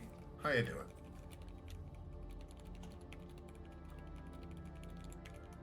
I have withered. You have. Yes. Right, I've added a I think few you're more flattering me. questions into the culture section. Yes. What- What is philosophy? Let's see, is there anything else you guys think should be in here that are core questions that should be asked for establishing culture? What are the historical biases and discontent of your regions, especially? Oh, Tyre German is having ideas. Oh no. What are you doing, dear? It's the paint shaper doing it. Oh, okay. The cord is not long enough to make it to the table, though, which is sad. Okay, well, move the table if you need to. Sorry, Aiden's doing things in the background and making strange noises. I don't know if they're coming over the microphone, but he has a paint jiggler.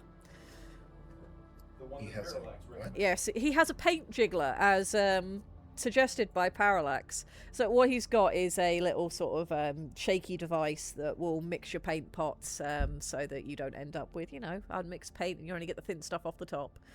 So he is currently playing with his paint jigglerator and it's noisy. The paint wiggler. I don't know how to feel about the words you're coming out of your mouth. I know what a paint jiggler is. Yes, I do know that. Warp's jiggler. And yet,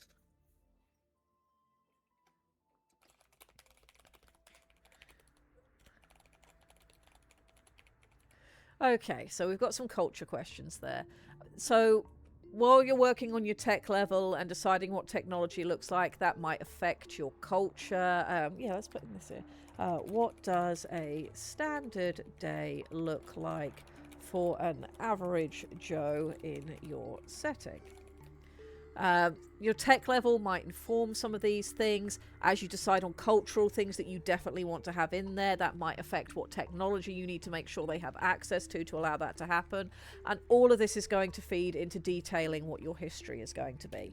So when we're talking about history, obviously we still haven't established a definitive timeline for Shoal where X thing happened on X date and finished on X date. We have some ideas, we have some basic wars written out, we have and that's really what you're looking for in this section is what is your general history of your world. And the thing that became really important for Shoal when we were building it was when we were thinking about our history, we were thinking about not just the first time each of our sapient races ran into each other, though we of course did talk about that, and that was very important, but the single biggest cultural shift and important historical moment on Shoal is the day they invented Titans, and consequently the day they taught Titans to think, to wake up and awaken and be their own personalities. This is what you're looking to establish in step 7. It's not, the individual on X date, so Julius Caesar crossed the Rubicon. You're not looking for that level of specificity. I can talk. You are looking for your sort of general history, and then you can start nailing dates down, as you sort of build all of these things together, if it's relevant. So this is the section where you are thinking about the grand scale, general historical development of the world that allows the current day tech and cultures to exist. You will want to think about when, scroll a bit, when key events happened and how long ago from the current day that was, that inform the core of your setting. Example for Shoal, an underwater mecha setting. The important history was when the different species met each other, and critically, when the mecha were invented. It was decided mecha have been around for a while. This is not a new development, and with regards, I'll write all this up a bit better after stream. And with regards to Shoal's other critical core element, psionics, that those had been around forever. Psionics are a natural part of Shoal that influenced evolution. It was the use of psionics in mecha that was the core historical turning point. There we go. Yeah. Making a setting writing guide is a hell of a project we've taken for a single session. And yet we've nearly done it, because Yes. this doesn't need to be too detailed, because then it becomes daunting and you can't follow it. This needs to be something that's just going to be a couple of pages long, fairly simple. You can follow it fairly simply and apply it to whatever it is that you might be going on to do. So obviously with each of these sections you can spend a lot more time in them, and once you've gone through all of the steps, going back and then, sort of integrating things that you did in step 7, the history, perhaps back into step 4 or back into step 2, because if you decide there's some key historical thing that you want to be able to reference, but that you need something in the world to allow for that to happen. Again, I can go to Hebner for an example. I knew that I wanted to have stories that would feature volcanoes and etc., and what my setting would be and where things would be and what would happen. While I was building my setting, I knew that I wanted to have this one volcano in my jungle kingdom because of the story that I already knew I wanted to tell. I knew what my first book was before I ever sat down to build the setting, but I wanted a robust setting to support it. Once I'd done that and I was in the world building project and I was talking about, for myself and my religions and my legends and how natural disasters had helped to form the religions and the legends and the stories, I knew that this one nation, I wanted to have really unique stories, but that would allow them to have certain interactions with another nation when they did then make contact. And it just suddenly made sense that that setting, while I was setting up the culture for this particular island nation, it made sense that they were a volcanic area. So I went back to my world step and decided that the Okan Islands are volcanic, because that allowed for the stuff that I decided in later steps to make sense. So I went back and built things back in. In my little Jianxia setting, I just had to spread out where the chi heavy places are, and I worked from there. It was very simple. I made decisions about the physicality of the world, and the moment I did that, everything else flowed very easily. So having here was okay. Water Break by Lord Trova. Thank you, Lord Troa. Water break is a very good idea. I will drink some water. Yes. It's the moment you have a robot. The Jianxia setting I made was. It's a good example of how culture stems from physicality, stems from laws. It's a magical world, so where the magic happens and what sorts of magic happen defines the culture. So he plays with a lot of powerful water spirits and people. Informed a nomadic people living on the waterways. Another world that presents it very beautifully is the world of Avatar, The Last Airbender. Exceedingly powerfully. It's like, yes, the earth-bending people have huge cities with rigid structures that are based around that concept. Just as a very vivid example of what happens when you decide on a magic system that informs a story in a very direct manner. Yes. I think that And Avatar the does that. original series was so well written. It's so understood now. Okay, Wittering time. When I first saw Avatar The Last Airbender, I wasn't impressed because I did not like the animation style. I didn't like the over-exaggerated facial expressions. It really grated on me. So it took me a little bit to start actually watching it. But once somebody I knew and respected was like, no, you will love the storytelling. Just cope with it, give it a good few episodes, and I guarantee you will gel with it. And they were right, and I did. And there is one wonderful moment that has become a meme, but just codifies, well, two moments, both of which have become memes, which sort of codify how Avatar built its world building and then reduced its concepts down to things that they just speak on such a deep level and can say so much with so little. The first is the opening, and then the Fire Nation attacked. The opening that explains, why you are here, what is going on, now please enjoy our cartoon. Fabulous.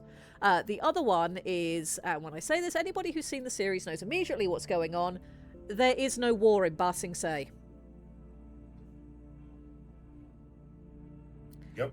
For that to have the weight behind it that it has is a testament to the incredible writing of that series.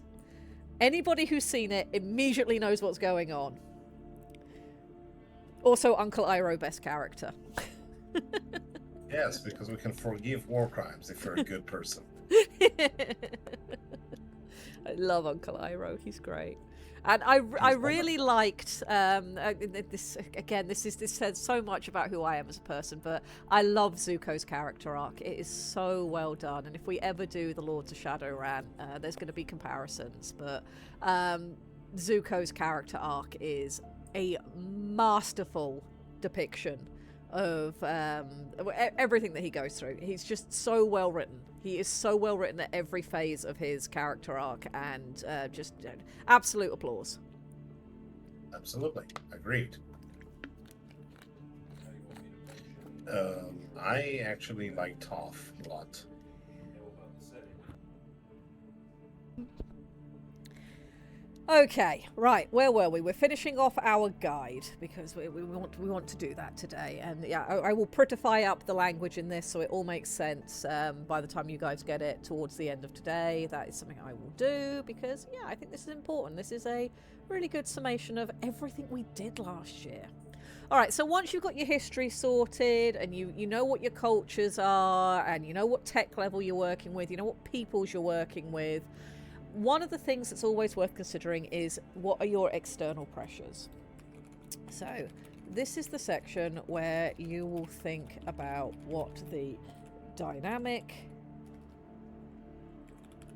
issues are occurring on your world in the current day that may influence your stories, even if they are not the core thing your story is about. These can be ongoing things, these can be one-time things. There's a lot that can go into this section, but external pressures are something that's always going on. For an example, on Shoal, while we might be talking about, say, let's look at our big story that we're writing. We've got Jake going down to investigate what's going on in this abandoned city, etc., etc.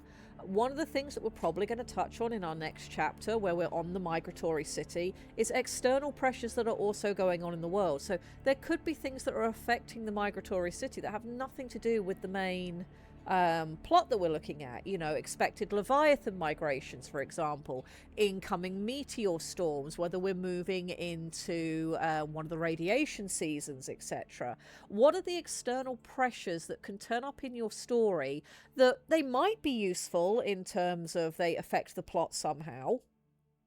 You know, a radiation storm arriving a week early might shift, you know, what your character's goals were, and that's a sort of plot point that you're building into your story. Or it might be that they're not involved in it, but they give context to something that's going on behind. The Leviathan migrations are going to be moving through this area. That's why this is a migratory city. This is why they can't just come and pick our heroes up when, you know, the bad thing happens. They literally can't just turn around and come and pick them up immediately. It has to be on the timescale the city works on because of this natural external pressure that's built into our world. We have Leviathans, they migrate. This is an issue. In your space, if you're doing a grand sci-fi space story, for example, maybe something that happens that interrupts your faster than light travel network, some external pressure that can affect that. Or maybe there is a war going on and your story's not about this war between these two different sectors, but because that war is going on, that's like delaying supplies to the area that you are having your story in, or it's the reason why your characters are taking the route that they're taking. What are the external pressures that can be mentioned in passing that deepen your setting or help influence your setting? And it might be as you're writing your story, they don't matter. Sorry, the dogs are having a moment.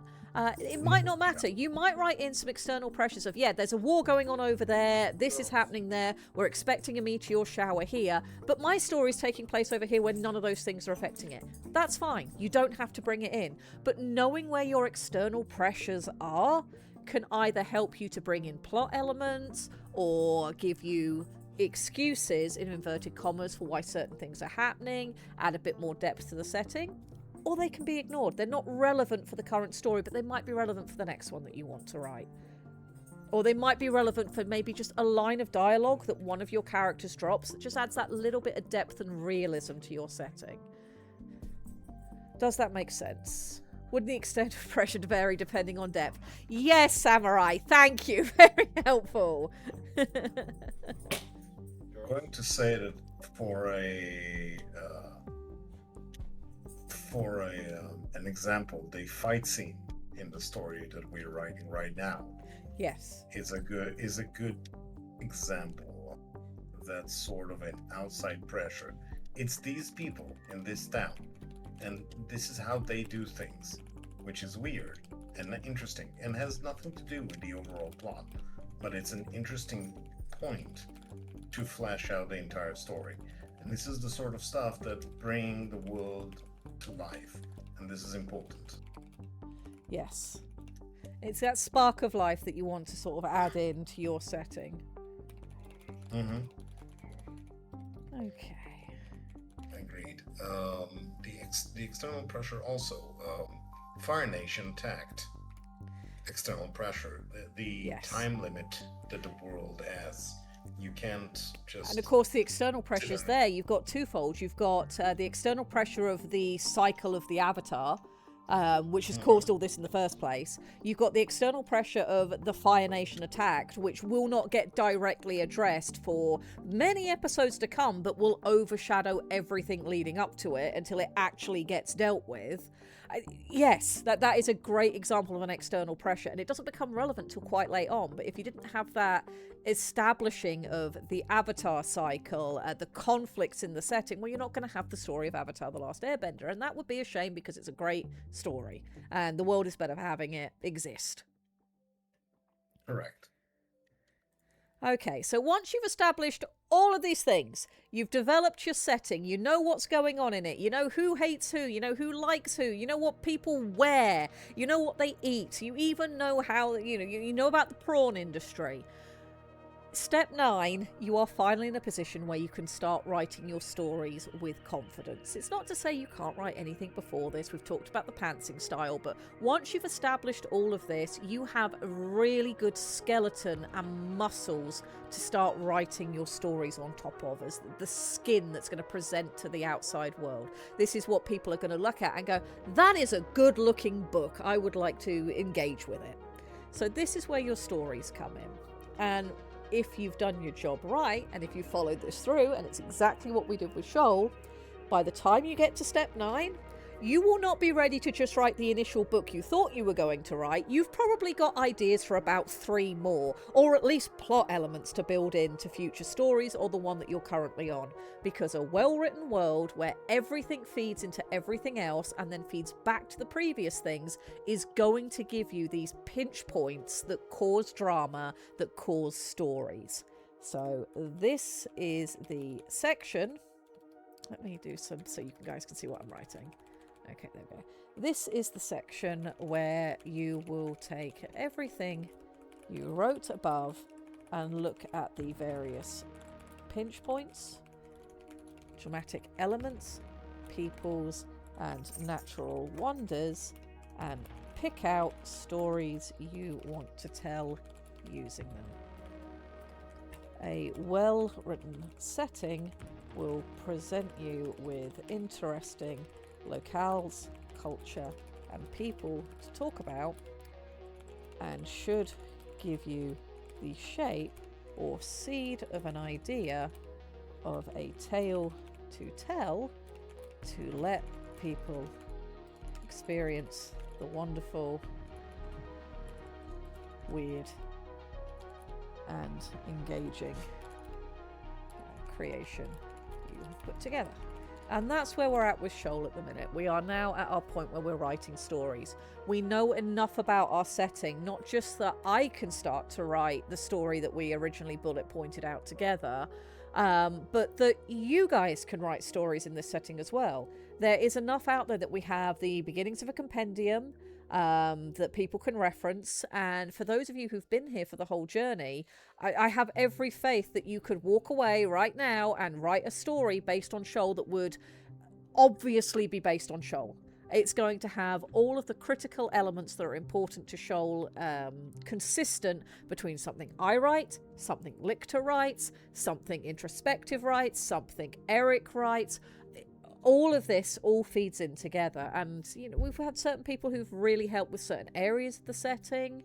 But Blackfire, let's talk about Blackfire's green text story that started about halfway through the year, when we were still very much in the figuring it all out stages, and Blackfire was able to put together a green text story that we all could understand in the context of the setting that we've built. A robust setting will allow you to do that.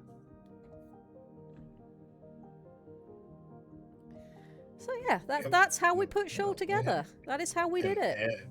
And Ed put together the entire human side of things. And Arcot Erica handled our religion, so we have that now to focus on. So this will be the step-by-step guide. It will be available over on the Orcs, hopefully by the end of today. I don't think it'll take me too long to properly polish and write this up. So if you want to make a setting of your own, you can. If you do it and you use these steps, let me know how it went. Were they helpful? I would love to hear about it and to hear about whatever setting you are working on. That's always interesting. I can attest to that. I dragged Lady Red through my Giantia setting, and it kind of worked, weirdly enough. Yep, I started Despite- asking some of the questions that are in this put together, and you were like, aha, these are the answers, and then wrote them down. Yep, I had answers. Yes, you So, did. yeah, it works. It's not just for Shoal. It's for everyone who wants to sit down and plan things. Yeah, this is basically And- the process that I go through anytime I sit down to do a new setting. At some point, we need to put again the character creation guide that Yeah, we used. yeah, I can stick that up as well. So that's going to be a nice segue into what is this year going to look like.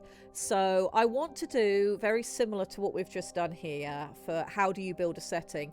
I would like to do a simple step-by-step for how do you write a book, but I don't want to do that until we've written the book so that we can do exactly what we've done here, where we go back and we look at, well, how did we get here? How did we make this entire book that we've written together over Twitch? And then we can have this same kind of conversation. I'm hoping that will be the end of this year.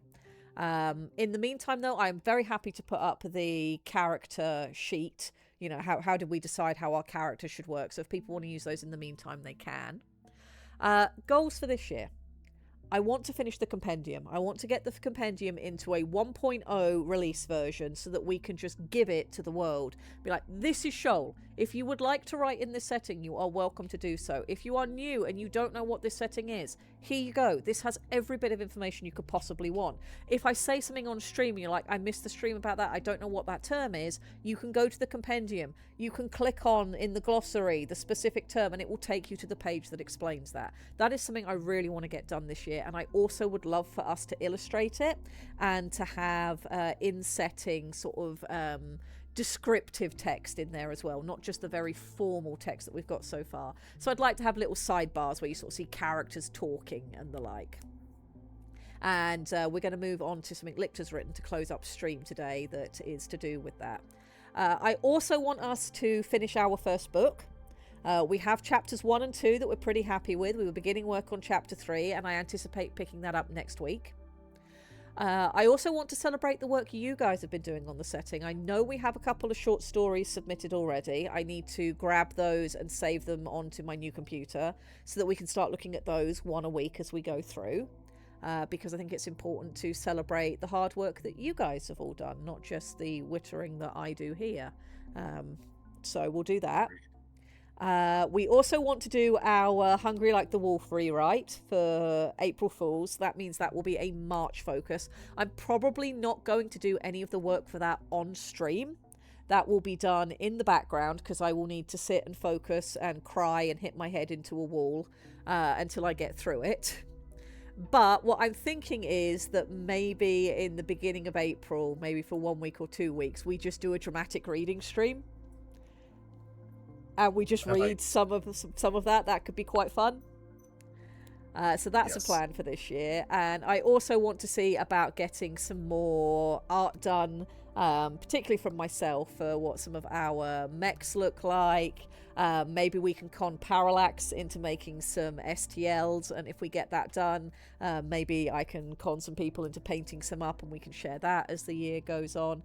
But ideally, by the time we're at this point in 2027, I want our first book finished, I want our compendium finished, so the compendium will be something we work on for the entire rest of Shoal's life. That will just happen.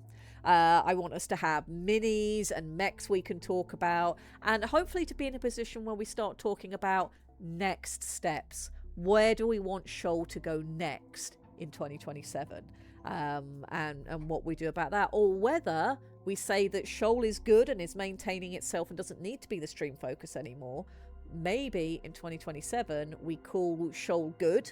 It does its own thing. We carry on writing in it in the background, and maybe we do something else. Maybe we move on to a new setting or something else. Yeah, I'm looking forward to sort of finishing some things up this year. Hell yeah. That's the plan. We're here That for is the plan, yes. it. It is a plan. It is a good plan. All right, so Lictor has begun writing some flavor text for the compendium. He's going to do a piece for each of our 5 races. and then I'm sure there will be more that will follow along after that. But would you like to round out our stream today by reading us your piece on laticles? And do you want to send it to me so I can put the text up on screen for people to read along? What I'm going to do is I'm going to read you what is currently in the draft that I'm still working on, and I will send you a complete draft tomorrow. Okay. Okay, if this is fine with you. That's absolutely fine with me. Yeah. This is. I'm just using you gave an advice that read it out loud to people. Yep. Or to yourself, and since we are a collective hive mind of coral that is trying to formulate thoughts. By the way, I had to explain to people. I had to explain to my son today how to Titans awaken from quiet to paragon state. It was fun to see him try to understand. My teenage son is drowning in lore. We should be very proud that we've built something robust enough for that to even happen. This time last year we had a blank page, and now we're here. I'm so proud of us. We should be. It's kind of amazing. Okay. So this is about appropriate forms. And this is about laticles, and at least my personal view of them. And this is in no way a comprehensive view of laticles. This is more about tropes and where do they inhabit the world. Sort of a deal. And it's a conversation where Tash is adjusting the seals at her shoulders and giving off an irritated click. You're over-tightening again, she said. Your crest ridge is going to cramp. Ray flexed, forearms moving in a practiced cascade, 2 loosening claps, 1 rebalancing weight, and the 4th holding on steady against the rails. It's for airwork, he replied. I don't want flutter. Flutter looks undisciplined.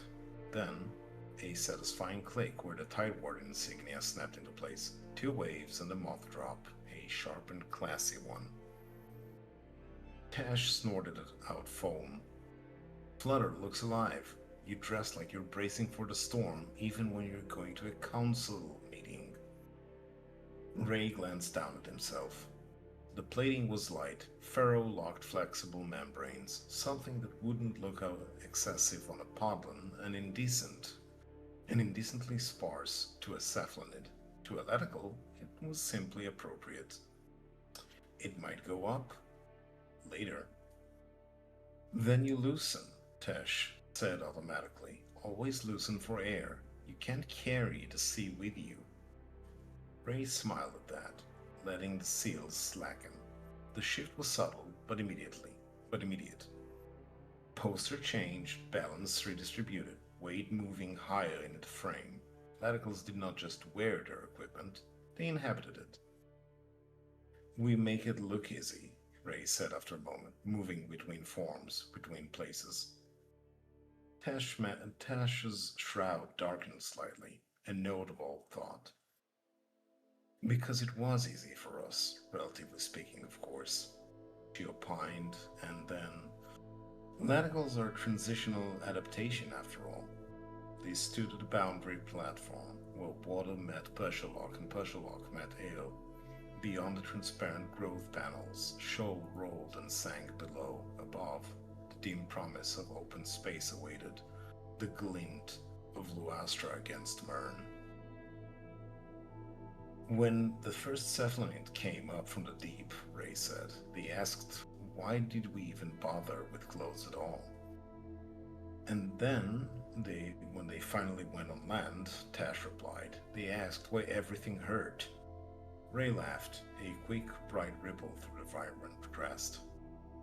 They took so long, even after the podlin. The cephalonids are deep thinkers, Tash said kindly. They are not in a hurry to leave themselves. She gestured with one hand, tracing an invisible curve. They grew perfect for the pressure and quiet. We're more irritable. Ray considered that. Is that a polite way to say we were unfinished?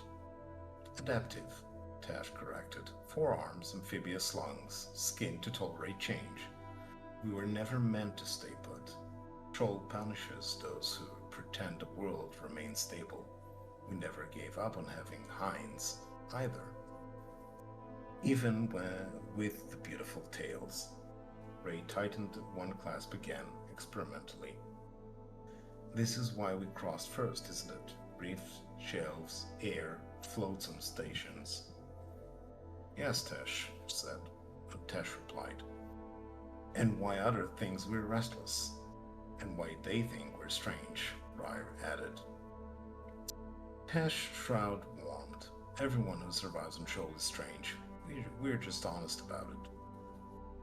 They watched a Cephalin envoy drift past the lower docks, mantle folded tight, interface rig gleaming with careful redundancy.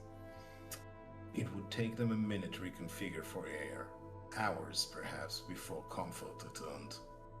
Ray tilted his head, reading in the shroud with a polite scan. Envy? Or maybe just? He left the rest of the question unsaid. Tash smiled, all four hands resting easily where they were needed. Not quite, she said, her tone gentle, edging on a chiding rebuttal. Don't overthink it. They have their ways. You've yet to figure out yours. She paused and then added, and I think they're relieved they don't have to live like this. Ray loosened the last clasp and stepped towards the air side of the hedge. Poster shifted again. Lighter now. Ready. I like that we can choose, he said. Tesh watched him go, the ease of his movement echoing through the concrete beneath their hinds, tail swishing. So do I, she said. That's the whole point. I like that. I like that you juxtapose the different ideas, different clothing ideas, with also talking about different environments.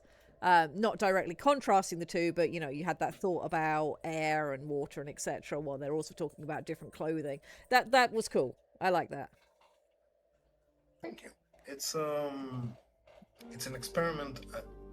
It wasn't supposed to be a high tension situation. It was just no, it's flavor text. They are transitional. I wanted to have in the brain of Valido, I wanted the person to have a few points to take away from radicals that they can later use. Yes. That's the idea behind this text. So I think that the punchline is my actual stroke. It's like, I like the fact that we have to choose, that we can choose. And this is the entire thing. They choose to be something in the moment and they go with it and they move on. I had a few of these bones that I put in and then I built the rest of the text. As you can see, it's very unfinished. And I need about a polish 2 pass. more hours. Yeah. It needs two more hours or so of polish because it's 2K. It's not a big piece, but it's just enough to bring across. And what I want to bring in, and it will probably inflate a little bit more, is the fact that the Ray is a Tide Warden. Mm-hmm. That's why I noted the insignia, and yes, he's wearing something that's more like Almo. And yes, Tesh is a slightly older and a more civilian person. Yeah. And she's looking at him and is like, don't overthink it. Yeah. Just go with it. Relax. Relax for a second, okay? It's okay. And I know it's weird to you that not everyone are like that, but be kind to the other guys. Because in these two's brains, and this is in no way a truth of the world, they are the first to go on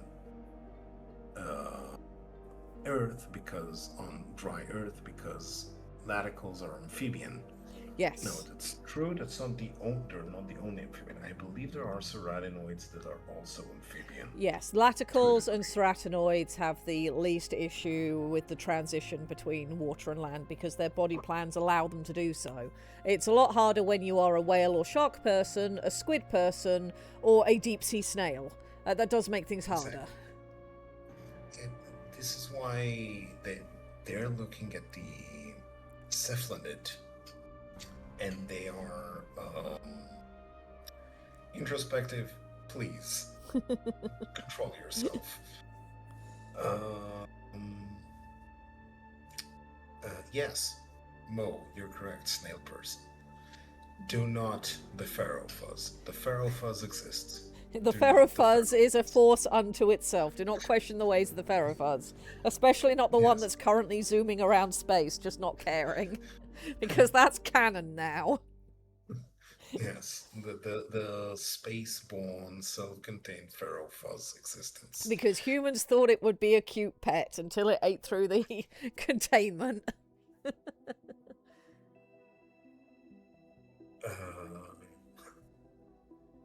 I had a small following along, so I'm looking forward to read it. I will. Yeah, if you got gladly- pulled away and weren't able to hear all of it, then I'm sure we will get the actual text published soon. And especially as Yeah. getting the compendium completed this year is a big thing. We should be getting a lot more things that we've all written into you guys' hands so you can just reference it when you want. Exactly. I'm going to type it up. My plan is to put out a piece like this for every one of the major species, and also brush it up against the fact that every such piece is going to be slightly longer and also illustrate a tiny bit about the major not classes. What did we say was that? Key roles, main- key job roles, things that are going to be very common on Shoal. Yes, the keystone roles of people, because we have the Tide Wardens and we have the Temple Guard, we have the librarians, the adventure librarians, the Indiana Jones librarians, and we have other people. We have the technicians, like the ceratinoid engineer in Graven Choir in Deadweight is very important to me, at least. The people who make things work.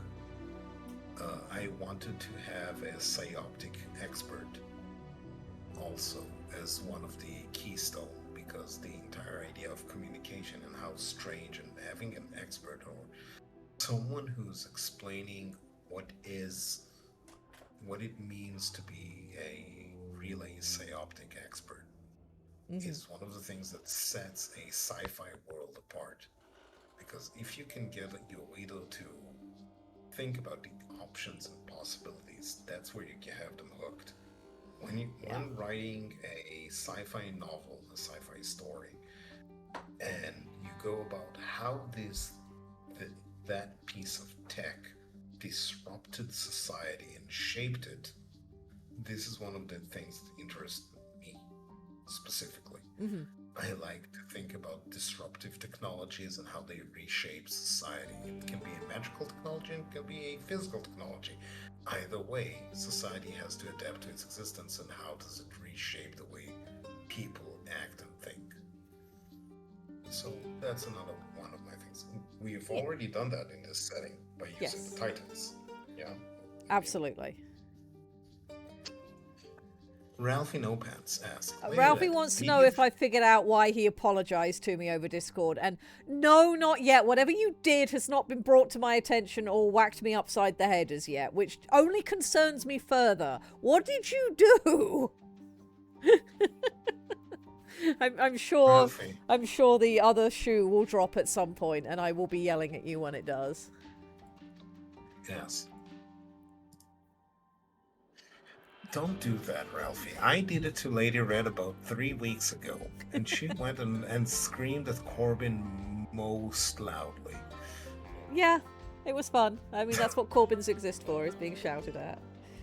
Yes, That's been a fun time, and I currently have many reasons to shout at Corbin because he's been improving himself over the last 6 months, and he's looking good, and I am furiously proud of him, and it is motivating me to do better in my own life. So, no, there's only technically there's only the one Corbin, but the things that he has inspired are multitudinous and turn up at the least expected times. Thankfully, there is, in fact, only the one Corbin. I don't think the world could handle a second one. That would be far too much. Far, far, far too much. Alrighty. Yeah. All right. I think we're 20 minutes away from the end of our stream. But I think we're about at the point where it would make sense to wrap up for this week. So we'll begin to close things down. Next week we will come back with some writing. Oh, that's something that I should mention as well. I've got a couple of people that I'm using to help me plan out the way I'm going to put the compendium together. And I think one of the things that I'd like to do that I think needs to happen and would be very cool to do, once we've got the overall structure of the compendium put together, we'll need to go through it and decide, where images should go, where flavor text should go, where we have like a page break to do something like the writing that Lictor just read to us. But where we do have these sections where we want to have just like little snippets of flavor text or snapshots of the setting, I would like you guys to write those. I don't want it to be just my voice running all through it, or just mine and Lictor's. This is a communal project. We would not be here if it wasn't for everybody who has added to the setting and helped direct which direction it's going in. So once we know where those spaces will be that we want to put in flavor text, and we know what's on the page in question, so that we know, what thing we want the flavor text to attach to, I think it would be really nice this year to assign some bits to different people who are interested. Be like, hey, I need somebody to write flavor text for this piece of technology. It needs to be about this many words long. Who would like to do it? And have you guys feed into it as well. I think that would make the product better overall for when we release it. So that's another plan for this year. We have many plans. We will see how many of them just fall through the pit of the world, and then that's it. But we will do our best. Alrighty, you guys should have Striker joining you at the top of the hour. To the best of my knowledge, I've seen nothing ancillary saying otherwise. So once you hit the hour, yes. But just thought. Yep. What we need is a bounty board for snippets of stuff we need written. Yes, when we get to the point when we know what sort of things we're looking for, that's exactly what I'll do. I'll create a Shoal bounty board in the creative writing endeavors, and then people can submit directly into there so it doesn't get lost in the main chat. Yeah, that's the point. I think I just wanted to say it out loud before this escaped my brain. Yes. Yes. Okay, continue. Alrighty, top of the hour. You guys should have Striker. Have a wonderful time with him. Enjoy your weekends. Be good to each other. We will be here on Sunday, or at least I say we. I shall be here on Sunday night for WBPLW, where we have our next season of The Wrestling Show start up. House has some interesting things in mind. I need to have him on at some point to talk about how the random AI shenanigans of a game that we have absolutely no control over after we press the go button has managed to generate narratives nonetheless.